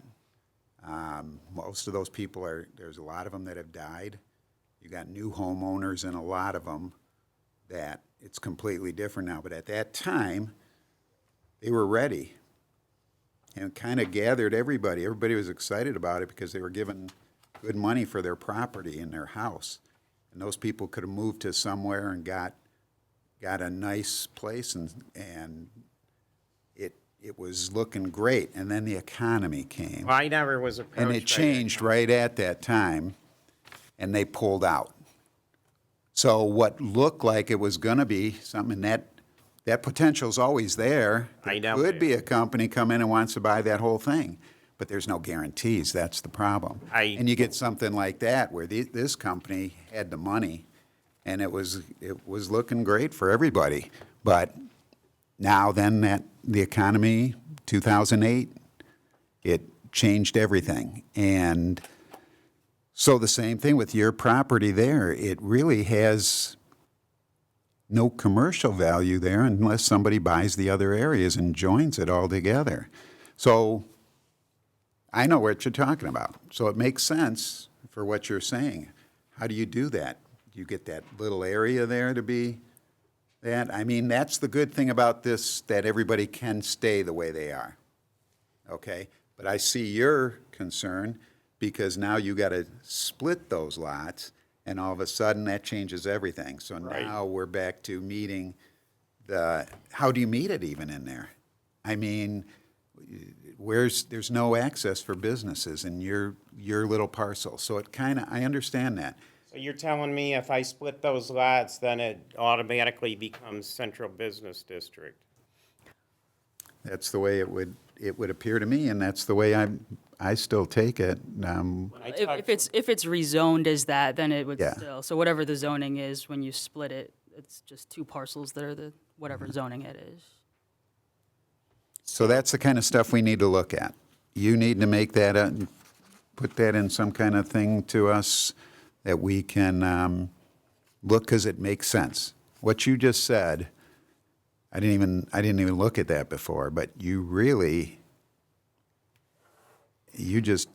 whole use that you had intended to begin with, because I know when you bought that, you were going to split those into separate residential lots. Yeah, and one of the intents was possibly duplexes, so. Right.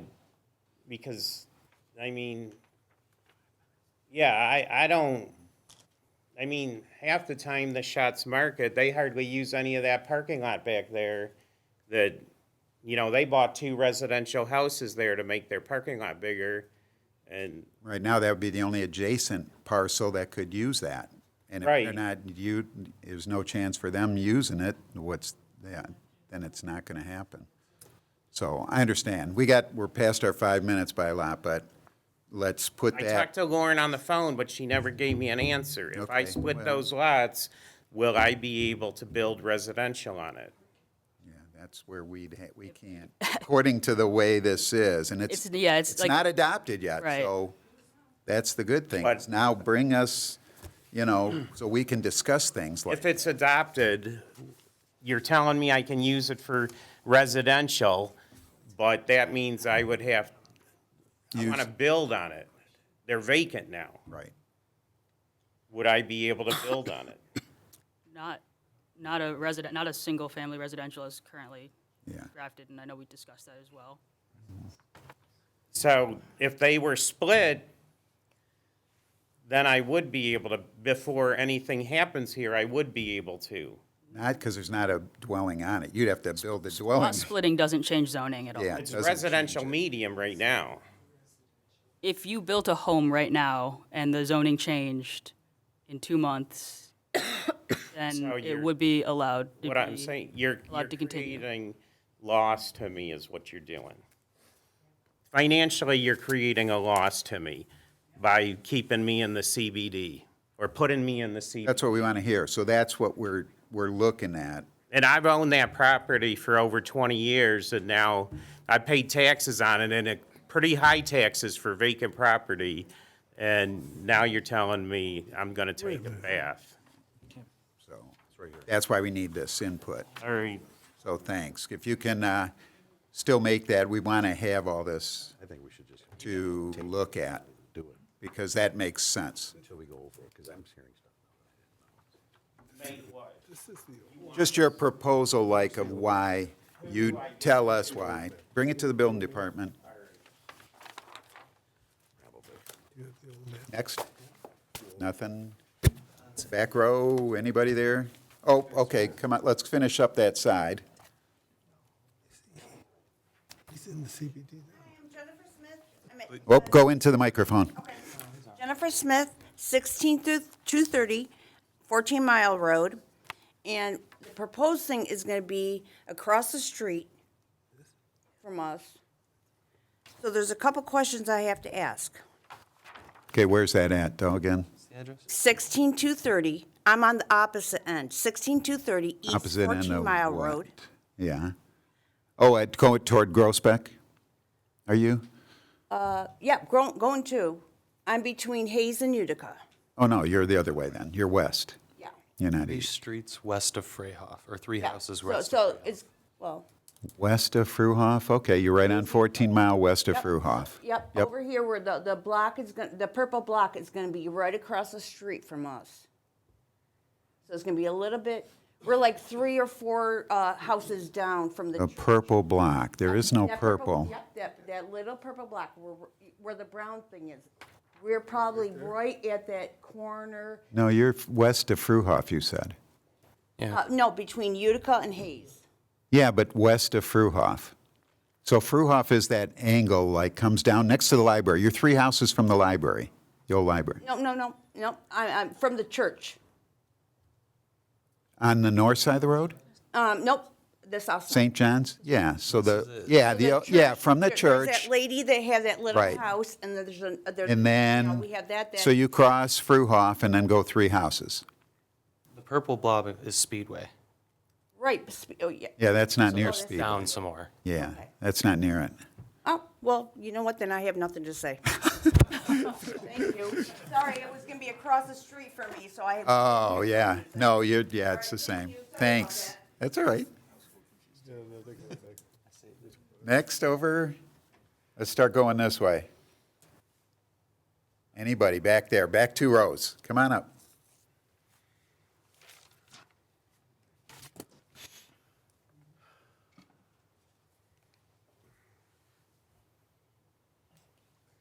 Okay, my name is Eric Vogel, and I live at 33155 Garfield Road. And for the mapping, it's right at Klein and Garfield, meet the big property diagonal from the school.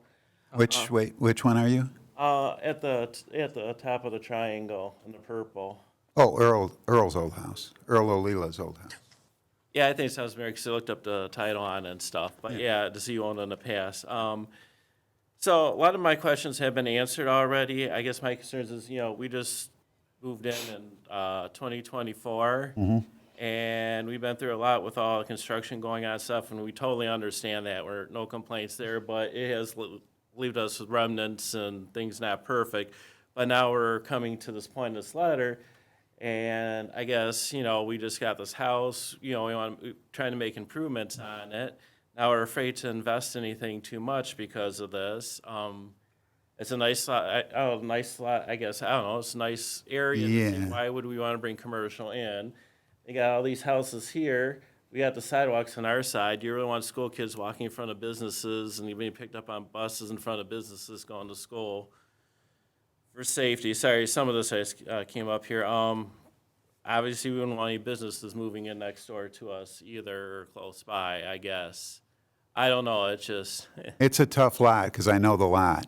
Uh-huh. And if say your house burnt down or something over the 50%, boy, it's tough to meet the setbacks from Klein, Garfield, and then the setbacks required in a residential district. That really changes that house. So that's the thing with, I think most of these houses are all built in the 40s, 50s, and 60s. Or I think it is. And they were built without having all the setbacks that they have in the 70s and 80s and 90s.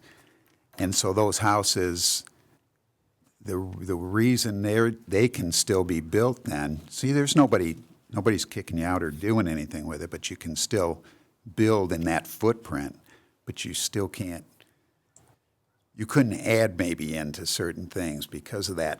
You're really too close to Klein right now, I think, because you got to have that setback from the right-of-way of 25 feet, I think. And that with the right-of-way, yeah, it's really tough. So the good thing is allowed to exist, Uh-huh. So I mean, we're I not, don't know if We're it's, not looking at like build anything on the property. I'm just saying, like, if you want to, I don't know, just, landscaping or something, you want to invest all this money, if we're going to have to be Right. uprooted in a few years because a business came in and wants to start forcing people out or something, I guess. But Yeah, they you want can't to out force business next to our house. that's up to you if you want to sell, and, Right, and if the neighbors are that way too, if they don't want to, everybody, it's one of those things, everybody gets scared right away thinking that's going to change everything, and I don't, you're allowed to stay. You could be there for another 100 years, and I've already known there's already been since Earl, another one that had it before you. Right. And now that, so, it's allowed to keep going, even with something like this. So I just want to let you rest assured that that's not, Oh, okay. it's, We're also too about, affordable housing too. You don't want to take away right. more affordable housing, and I don't know, it's a nice area. I'm surprised, even with the school for safety. Oh, yeah. Why this spot would be touched? Why couldn't it be ignored like all the ones on, on the other side of the line? I guess just basically leave us alone and just keep the, business around where the businesses currently are at, I guess is what I'm saying. Yeah, and having to deal with Garfield now the way it is, 'cause I got to do the same thing. Yeah. Oh, no, I mean, it's harder for us to get out of our driveway now because it's right in Tell front me. of Grotto, and it's more dangerous now. And then the post office forces us to put our and the construction's like, oh, now you got to move your. You can't even go mailbox. out, and you can't even go out to the street to get your mail. Yeah, You better have a back entrance to your You do. mailbox, because you cannot walk out to the street. Because all of a sudden, out of nowhere, another car comes by, and it's like a highway there now. It is on the speed limit increase, and then yesterday woke up the kids. The car came some way, hit our garbage can, knocked it over, broke the lid. But if it wasn't there, our mailbox would be gone. Mm-hmm. I came in a mailbox on the other side of the street because of the bus stop. Like, okay, the mailman safety, we'll put on the wrong side for his safety, and we'll just walk it, I guess. So, like, we're trying to make, I but can relate. I've been there 48 years with the same, and you get used to one way, and all of a sudden, Yeah. things change. it is. I know. it So is. sometimes you try to change with them, but sometimes you can't, So, nope, we appreciate your comments, so. Oh, okay. And we'll All look, right. we're gonna, we'll put all this stuff together. Okay. All right. Thank you. Thanks. Anybody else back there? Come on up.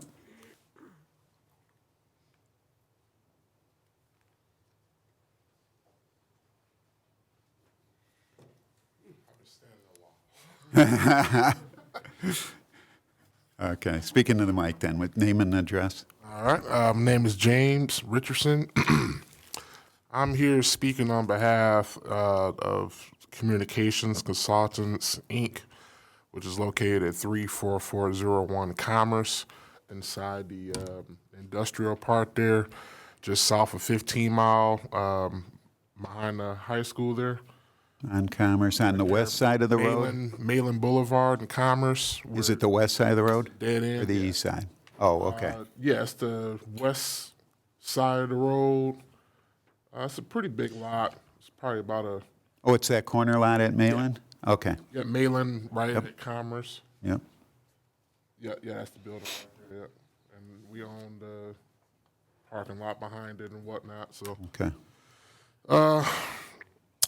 And I appreciate the opportunity to come speak tonight about the proposed zoning changes for the industrial park. I want to be clear. This is not just a technical zoning adjustment. This decision would directly impact the economic stability, identity, and future growth of our city. I am a resident of the City of Fraser, too. I stay in Fraser, Garfield Court, just south of 15 Mile there. So the current designation of heavy manufacturing exists for a reason. It protects and supports businesses that require a classification to operate efficiently, competitively, and safely. These are not just buildings, they are longstanding investments, job providers, contributors to Fraser's tax base. Changing zoning from heavy manufacturing to light industrial or general use may sound harmless, but it does introduce real risk. First, it creates uncertainty for existing property owners.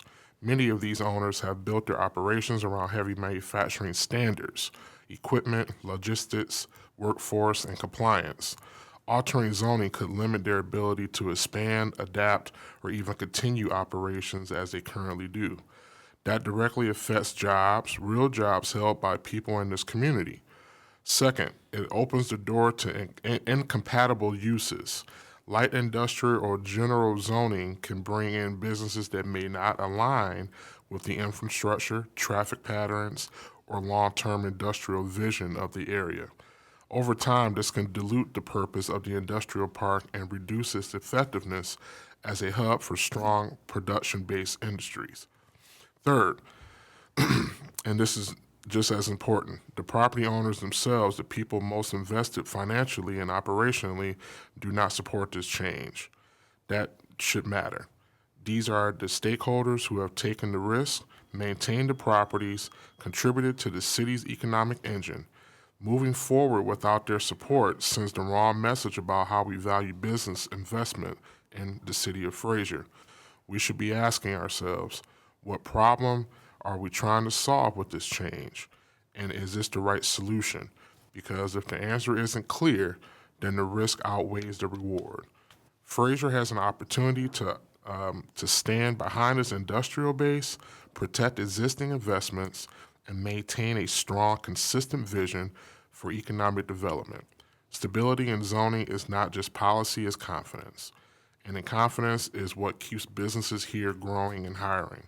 I urge the Planning Commission tonight to reconsider this proposal and work collaboratively with property owners to find solutions that strengthen, not disrupt, our industrial community. Thank you for your time. Thank you.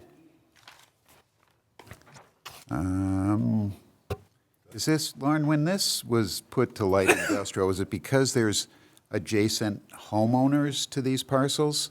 Well, the It looks intent like that is, big thing is. from my understanding, since I was not involved in the master plan process personally, but is to have a buffer of lighter industrial around where the residential abuts. That's what I just noticed. But It I do want to note that the permitted uses that we're proposing in the light industrial district, there's only 4 that are not, there was only 4 in the general industrial that aren't permitted in some way, whether it be special land use or permitted in the light. And those are a recycling facility, a reuse facility, a junkyard, or a smoking lounge. So aside from that, the light industrial is a fairly permissive district that does allow either by special land use or permitted most industrial uses, and also opens it up to some commercial uses, as we discussed with the gentleman on the corner of 15 and Hayes, or Kelly. So. All right.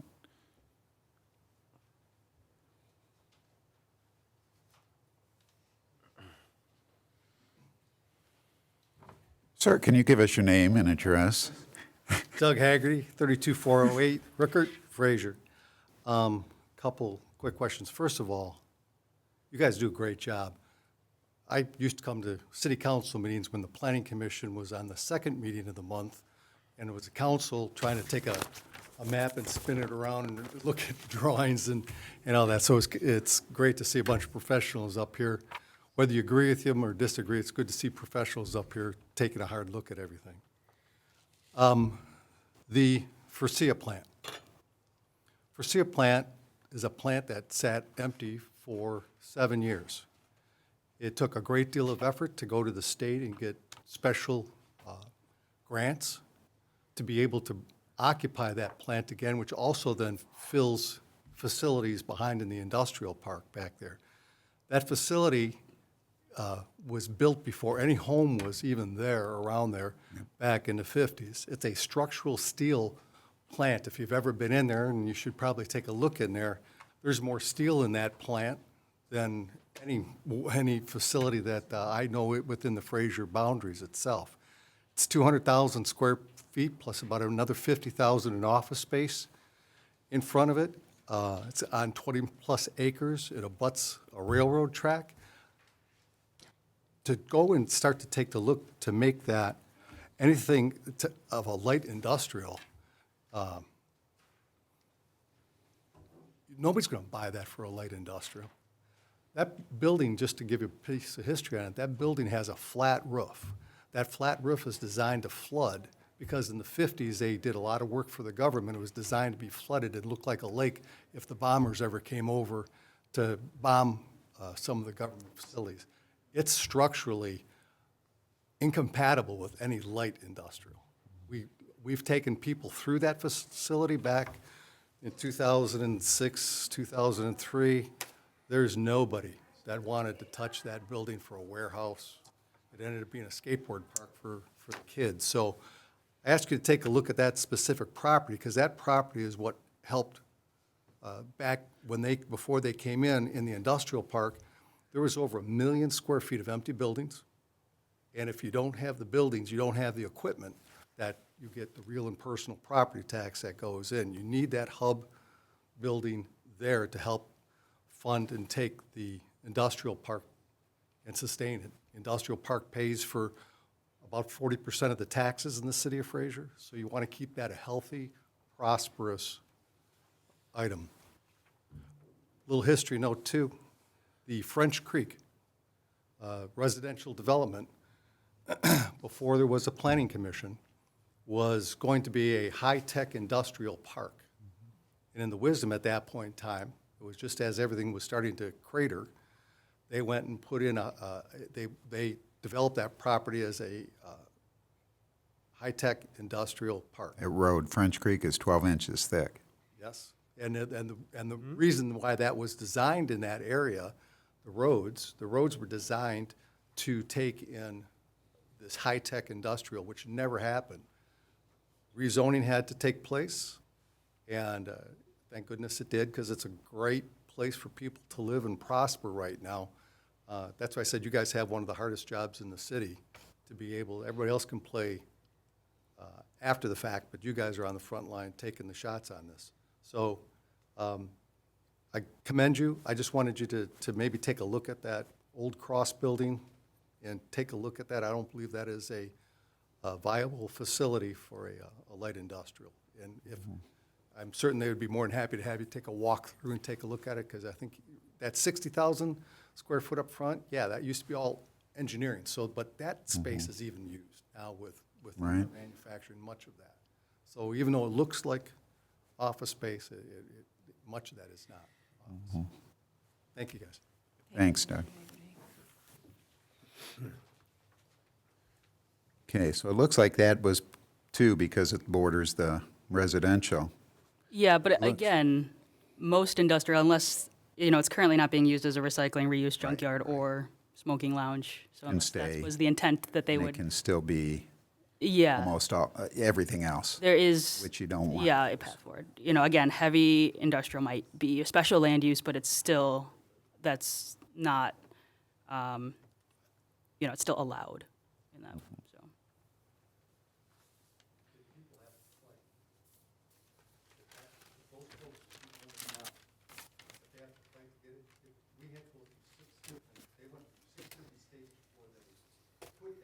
Doug, if you're going to talk, you have to come up. Yeah.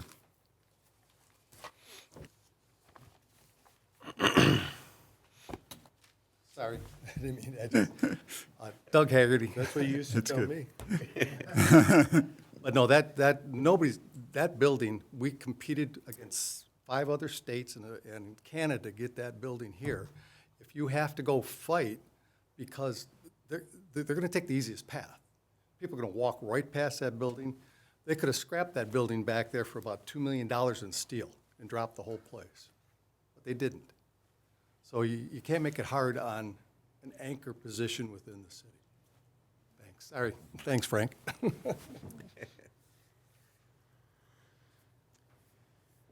Anybody else? Nobody? Okay. Bring it back. Close the public hearing. Close the public hearing at 8:49 and bring it back up to the board. Do we want any discussion or motion to, Mr. Chairman, yes. I move that we look at give it to the planner to put the action items down and to come back at a later meeting and make the recommendations once we get a chance to study them. Okay. So we have a motion Right. for that. Table it. Table it. Yep, table. We have a support? I'll support. Okay. Can I get clarification on the motion and what your Okay. expectations are? The items that were brought up tonight go in, and Augusta's got the, If I go in, do you mean the zoning? You want me to change? no, I want you to look at it and give answers to your reasoning, and then we'll discuss that after you bring it back to us. So we'll bring it back at the next meeting with all this kind of gathered together.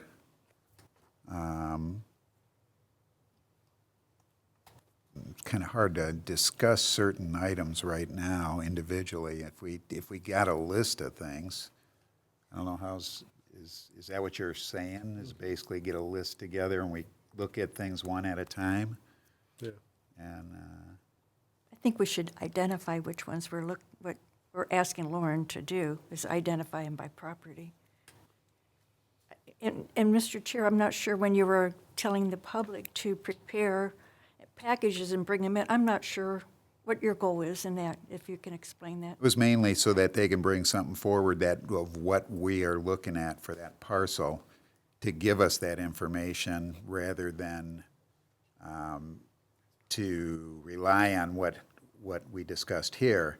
If we can have that for each parcel, that gives us something to look at then as an overall package. I would caution against going parcel by parcel and deciding on that, because it will create a very odd zoning pattern and discontinuous. Right. and Oh, create yes. that I agree with that. Then we're basically creating spot zoning if it look. But see, some of these things kind of make sense I mean, adjacent to other Sure. ones that we could And do that. So from my understanding of the discussion, that the portions that you'd like to look further into would be the CBD triangle with Klein, Garfield, Utica. Potentially the RL that was proposed to change to RL up by Hayes. Yeah. The And golf course. the golf course, and then potentially the light industrial districts. Yeah, it would be, so that would cover the motel and Forcia and any other ones that we discussed there. Golf course. Yeah, we had. There was roughly 12 specific requests out of the 15 people that spoke. Okay. That I can attach an address to, Okay. Beautiful. which is listable. That'd be great, we can just add that list and go with that and take the next step. Is that good? We got that down then, on how Yeah, we, the motion I have was to table this to have the planner take the public concerns and list them for consideration. okay? Sound good? Yes. All right, so let's take a roll call vote on that. Okay. Commissioner Barr, Yes. Commissioner Zarnecki, Yes. Commissioner Farina, Yes. Commissioner Kyle, Yes. Commissioner Meyer, Yes. Commissioner Tuller, Yes. Chairman Warnick. Yes. That passes, sir. Okay, thank you. Well, that was a different one. And now's the fun part. Yeah, what's the fun part? Oh. Let's get back on track. Thanks, everybody.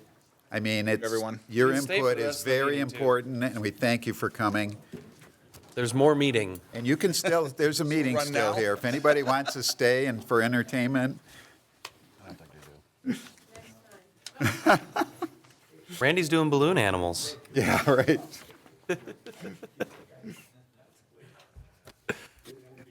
All right. We're having a meeting here. Which one was yours? You're the South Auto space, right? Yep. And they- Sir? Good to see you. Yeah, okay. You're the South Auto. I go back on the recording and get it all down too. So thank you again. I appreciate you coming up. Yeah, we'll talk. Yeah. Security. Call me anything. Well, you're in my. Okay, we've got a meeting to keep going. Good to see you. Okay, if you can keep the conversations to outside, we're going to continue our meeting. So we go to election of officers, right? We did the She'll action. be back. There's a phone. Yeah, thank you. Thank you. Yeah, let's leave that right Oh, Election of officers. election of officers. I nominate Randy to be chairman. Wait. We got to do this thing. What's our process? You usually started in, who controls this? When we're I doing just heard a election of motion. officers. It's been so long, it's been a year. Yeah, it goes by nomination. Sure. Over a year. So we got to make nominations. So we'll take nominations for, we starting with chair then, or how do we, I want to keep this the way we always Here's how do I it. usually explain it. Somebody nominates somebody to be something. If there is no competing nomination and the person accepts the nomination, that person done becomes deal. that something by acclamation. No motions needed. There's none of the Do you rigmarole. want to be something or not? Yeah, right. Okay, that's what it is. So somebody nominates somebody for something. I If that's nominate somebody, Randy for something. and if he accepts it, Well, I'll accept something, but I don't know if I'll everything. and then he has to say he accepts. And then is there any other nomination for the same position? So we have a motion for Randy for chair again. Oh, chair. Nomination, sorry. Since we're already a third of the way done with the year, I guess I can handle it for the rest of the year, because that's it then. That would be it. It's your color. It does look, it matches. So, any other I'll nominations? accept. Any other Anybody? nominations? Any other nominations? Anybody else? No other nominations? Everybody else wants to be chair? Chair. I'll nominate you too. Anybody? All right. You accept? Vice chair. Congratulations. Vice chair. Trevor. I nominate Renee Meyer for vice chair. Okay. Anybody else? Meyer. You didn't? She's the Meyer also. Renee, you accept? Okay. Are there any other nominations? Are there any other nominations? Other nominations. Like any other bingo? Any other bingo? Just get it out of the way. What do we need? We need, let's see, we got chair, vice, we need secretary. Who's going to pick on my minutes? Don't get me with that one. I'm not secretary currently. Yes. We need to change our bylaws, the secretary description in our bylaws, isn't that appropriate? Who's it's Trevor, right? Our Yeah, it is me. Oh, Trevor's our current one. I'll nominate Trevor. Nobody even Torres knows for that. secretary. I know. Remember? We should find someone whose position it is to make sure that we just reel Randy in every once in a while. I try. Tries, I know. It's hard. I keep going like this. I know, and then they go and nominate me. I'll accept What it. the heck is that? I'll accept that job. There you go. So, got our is this a- fifth is this a- I'll give you on the minutes. please do. Please do. Okay. So we have a nomination for Trevor for secretary? Is that what I heard or no? Or is this just joking around? No, I'll take it. Okay. You got to face it, every one of us have gone 4 months now. I know, 4 months deep in it. Extra, It's so fine with me. I don't We're care. just going to finish this year off, I guess. Motion? Okay. If there's any other nominations, then we'll, congratulations. Yes, congrats. Yay. Okay. Okay, unfinished business, there is none. Public communication on non-agenda items, it looks like the public abandoned us already. And monthly report. Lauren, this is your last monthly report, I hear, right? Or you? Yeah, and I think that you just postponed it because you wanted to see me again. Is what I'm guessing. Oh, is that screwing you up? I think you come with the zoning ordinance, right? Oh, my gosh, you got to follow? Your package deal? I am attached to it. Oh, past 2 man, years. we're going to Yeah, have it's a people. toddler right now. It's 2 years old. Van Buren's going to be upset. Yeah, it's going to be a pretty planning commission heavy month. They do twice a month, so. Oh, There's a lot of land out there. There is, yeah, but it'll be good. I believe that, so this was the only item on planning's agenda. I don't believe I have any reports about the ongoing. The last planning commission, you'll recall, because you did it, approved the facade for Selena's. The ZBA postponed Birdies and Brews, and then ZBA has a variance for a residential property tomorrow, and they will also have another residential variance during a special meeting on the 14th, April 14th. So we're catching ZBA up slowly. to the Businesses that didn't have the CFOs, should I mention that? No. Which one? You do you. So, funny thing, when you guys approved, we had the Birdies and Brews, and the folks came up to speak against it, I went into the records, the city records, to try to get their names spelled right. None of them have C of Os. They've never been through the parking process either. When? The The dog address? one and the guy, the court officer dude, they just moved in and never applied for anything. Interesting. And all I was trying to do was spell their names right. Wow. I discovered that. So I reported it to the building department. They sent them letters. So they threw rocks from their glass houses. And they were already gone, abandoned it, or was one still there? Oh, Can we get a little bit of a microphone? Yeah, I guess. oh, yeah. Here, Trevor, just pull your mic. There we go. Oh, that's right. This is going to end up over here soon enough. So. Are you going to have one from the ceiling? We get 2 wireless for the front here. Oh, nice. Nobody can trip on cords. Oh. Yay. Cool. Oh, that'll be nice. So the court officer did come in and applied for the C of O. He has 2 units upstairs, and then the dog. Roughing it? Roughing it, whatever, thank you. We did talk to them, and they haven't came in as of today. But they have no C of O either? No. Didn't they came forward for a planning commission, though.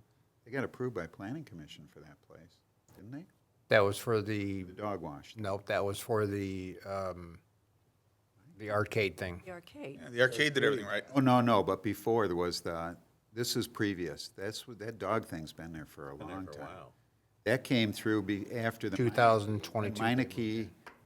When Meineke pulled out, they came. There was a there was an actual planning commission submittal. I didn't That's see a anything. dog I didn't wash thing. I didn't see anything on the record. Yeah. In 2022 I is remember when it. they. We can look through the minutes of the planning commission, maybe. 3 years ago. I haven't used them longer than that, 'cause I use them all the time. Might have remember changed it. owners then. What? Well, probably changed owners or changed names or I something. think I was still, so it had to be. It's only been there 4 years. 2018. No, No, there wasn't was, before me. It had to be before I was on board. when the dog wash was there? It did not come, I don't remember it coming in front of me. Yeah, no, it was, I remembered doing it and setting it all up with the guy. I'll take a few minutes tomorrow and take a look. Look back. No problem with that. Would it have been a Till special use? 2018. Special land use, I would think, though, right, or I not? don't know how it did. Now I can't. Well, we're on them. Okay. All right, one way or the other. Yeah. Okay, so zoning board of appeals, member liaison report. Tomorrow, we have one item besides elections, and that item is for an addition onto a home behind Eisenhower. It's a very small lot, and he wants to cover 33% of his property instead of 30% of his property. That'd be on Doris, No, it's on Spring, Evening side. even so side. on evening side, okay. It's a tough one because it is a small lot. Yeah. Okay, We'll do it, and then there's, like Lauren said, there's a special meeting. A gentleman wants a variance. I know not what for yet, but I think we'll have 6 out of 7 people, but he said he wanted to go with the special meeting anyway. Just to bring you guys update, the car wash down by I always call it car wash down by the Dairy Maid, is now open. Yeah, so, finally. finally, yeah. Anyway, that's it. And tomorrow, if you guys want to join us, we're going to go out and take Lauren out for a drink. So, anybody who's available, come by there. August isn't invited. Wait, There's pizza there. where are you going? Haven't made a decision. Oh. I don't make those decisions. Roseanne doing it? Roseanne's in charge. Miss Daisy does. Miss Daisy. I don't know. After elections, she might be in charge tomorrow. Who knows? There you go. Never know. I keep telling her she should be. Thanks, Frank. Commissioners' comments, items of interest. Let's start with Trevor. Just wanted to shout out my friend David, who just closed on a house last month in Fraser. So a new Fraserite, my best friend. Very exciting to bring someone to the city. Nice. Nice. Frank? I already have the fish fry written down.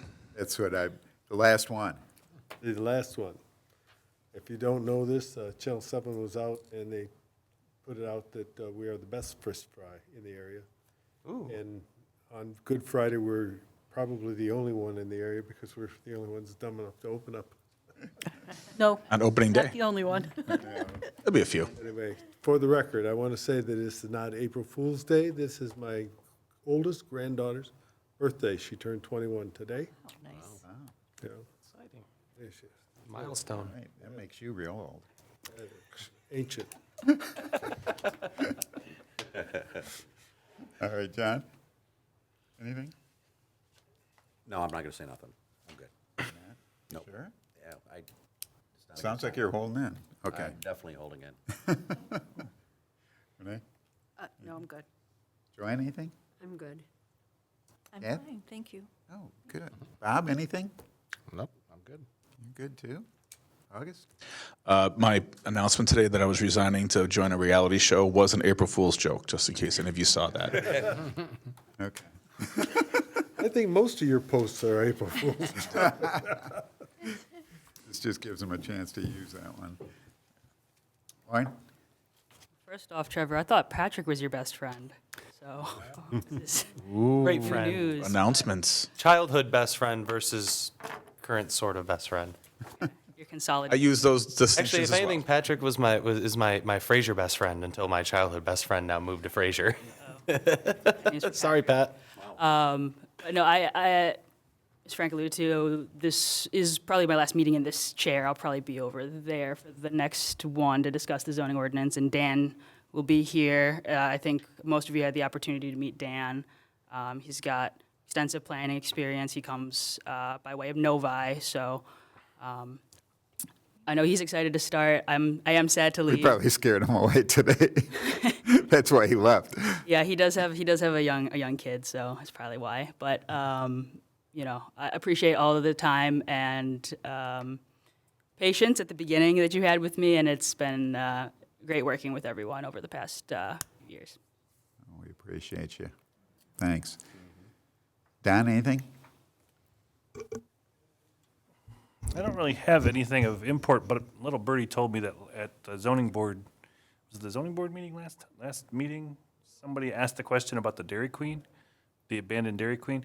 All I have to update you on, all I can tell you is I'm aware, and Bob might know more, they tried to pull a demolition permit about 10 days ago. And I don't know if they completed the process for that. So that's all I know. No kidding. Can I ask you a question then? Of course.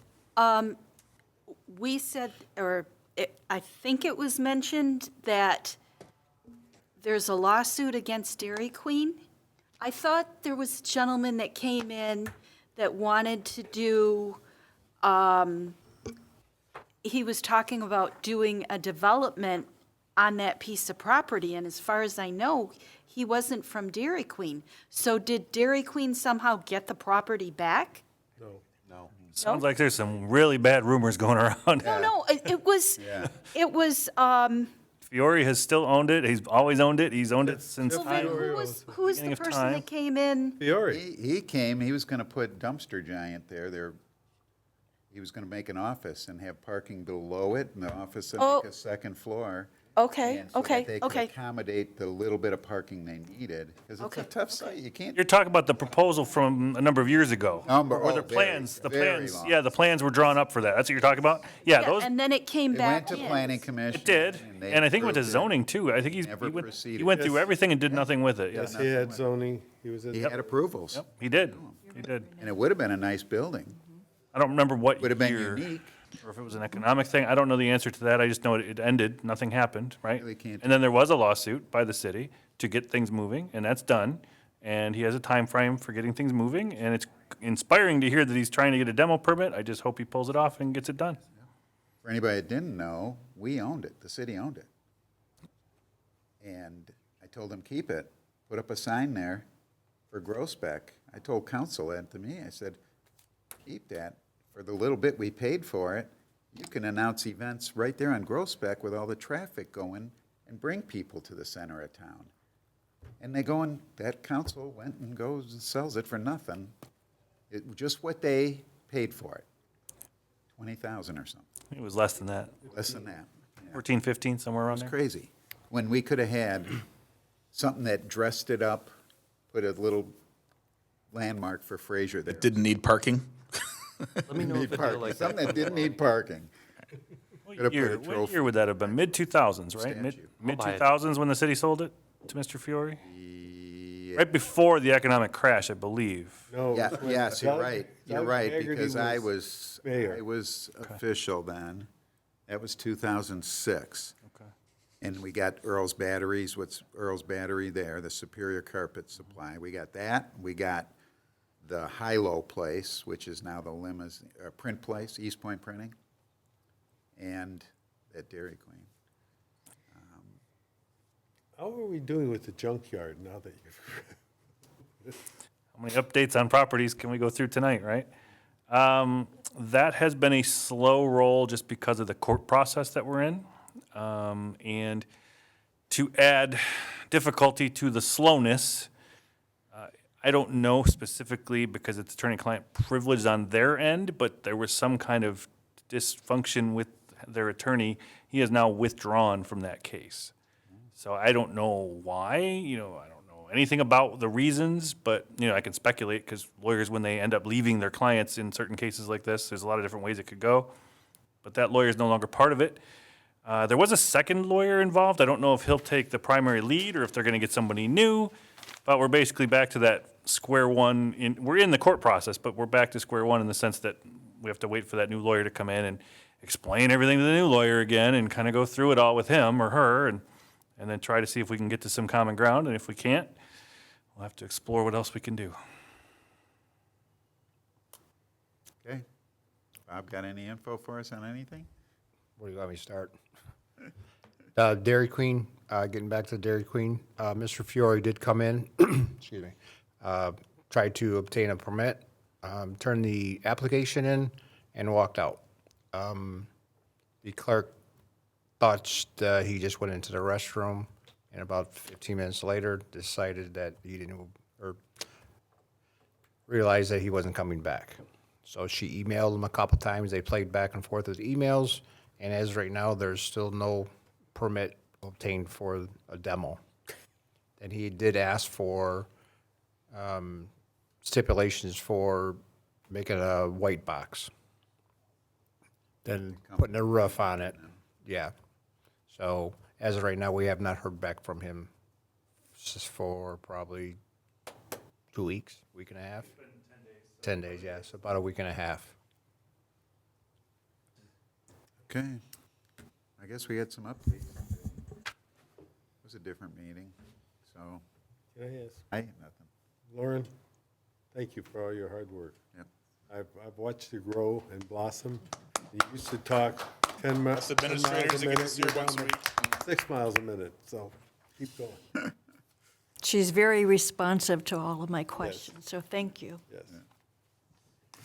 Thank you. So good luck with everything.